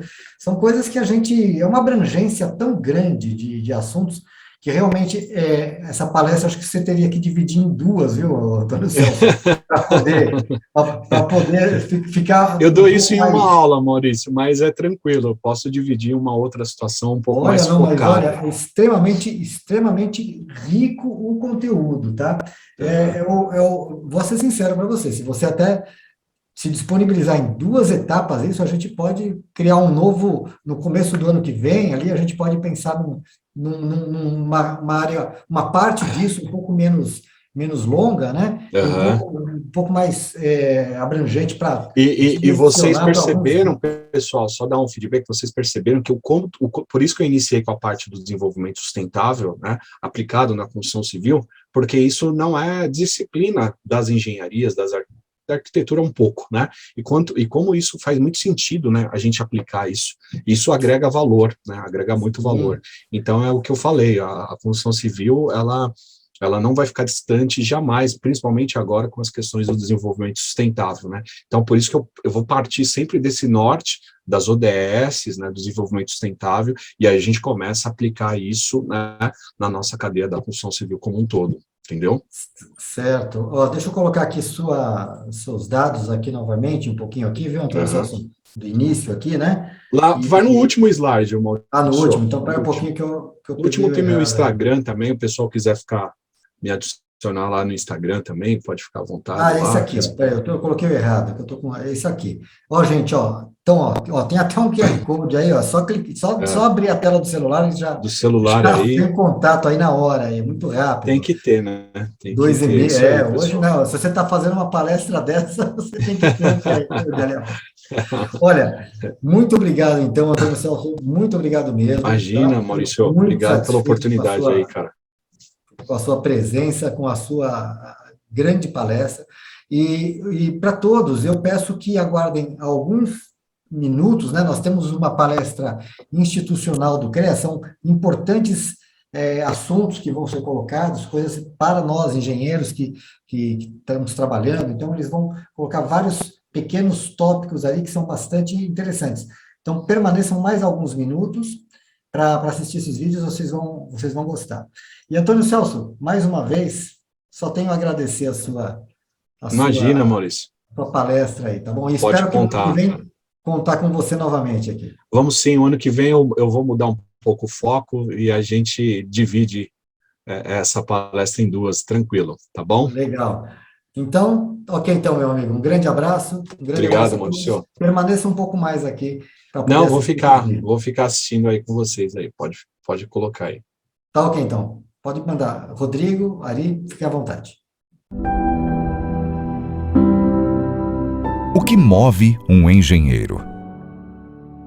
Tudo que ele estudou? As vocações que ele tem? O que ele faz de diferente?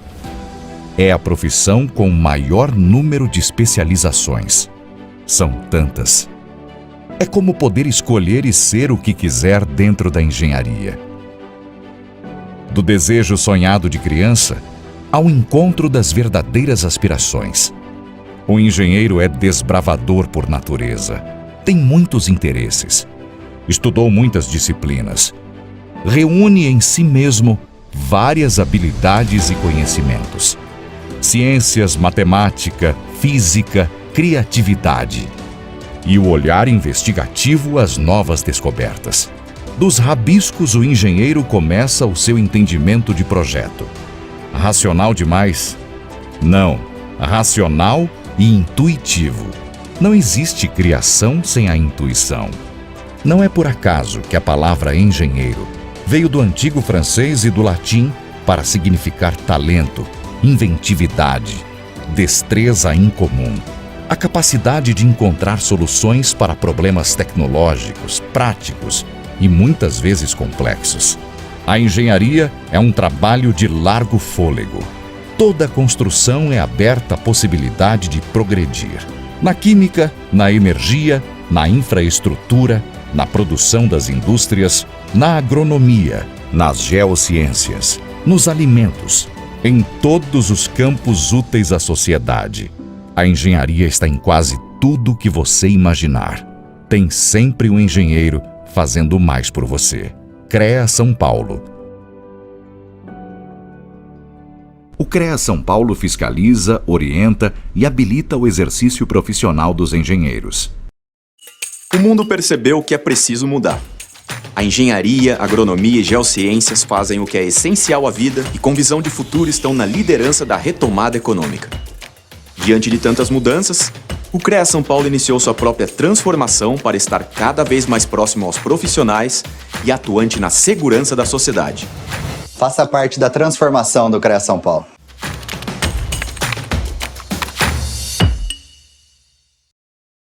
O que faz o CREA São Paulo? O CREA São Paulo é o Conselho Regional de Engenharia e Agronomia do Estado de São Paulo uma autarquia federal e o maior conselho profissional da América Latina, ao lado das instituições de ensino que capacitam e das entidades de classe que defendem os direitos trabalhistas e promovem ações de valorização. O papel do Conselho é registrar, habilitar e fiscalizar o exercício de profissionais da engenharia, agronomia e geociências no âmbito paulista. Com isso, o CREA São Paulo impede que leigos ou indivíduos não habilitados exerçam atividades exclusivas de profissionais da área tecnológica, garantindo a segurança de toda a sociedade. CREA São Paulo. Fiscalização, boa para o profissional, essencial para a sociedade.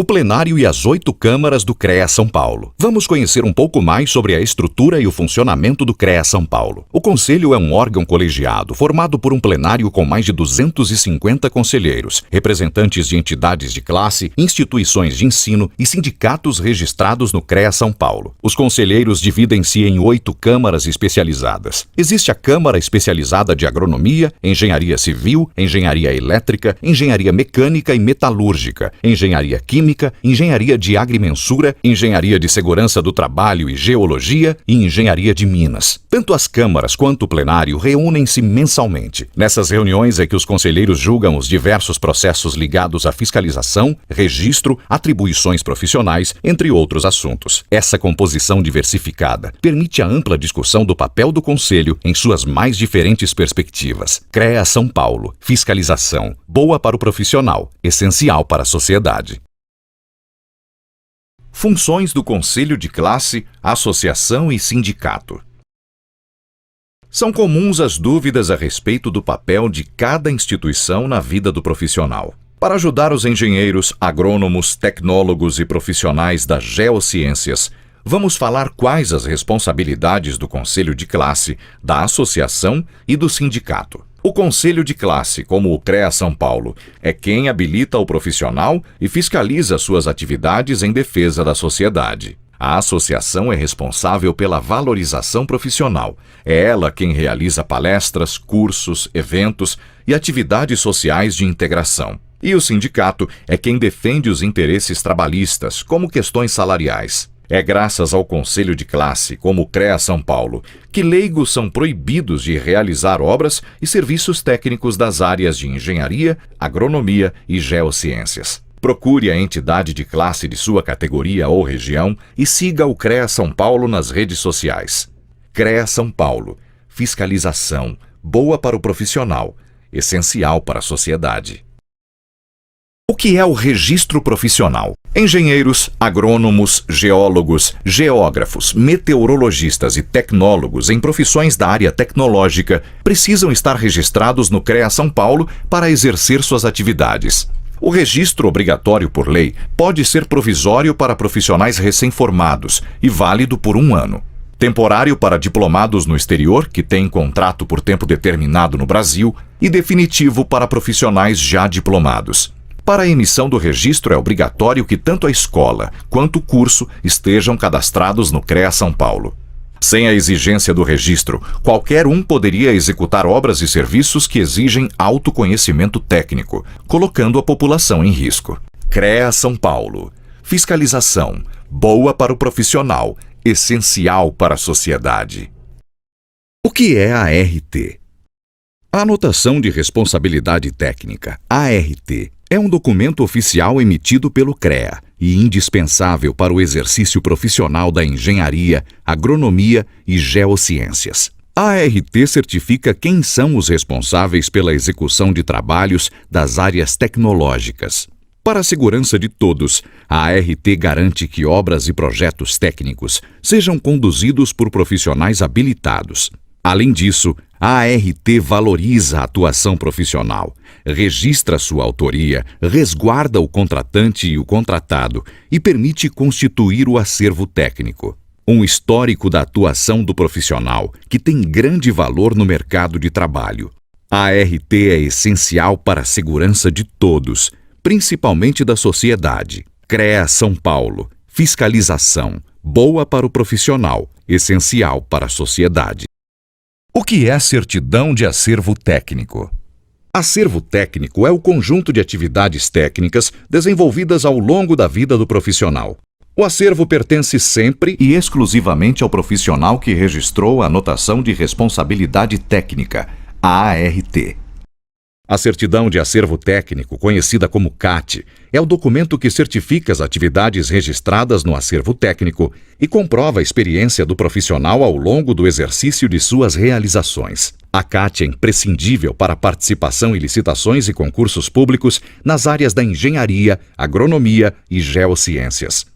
A solicitação da certidão de acervo técnico é feita online. Consulte no site do CREA São Paulo os documentos necessários. CREA São Paulo. Fiscalização. Boa para o profissional, essencial para a sociedade.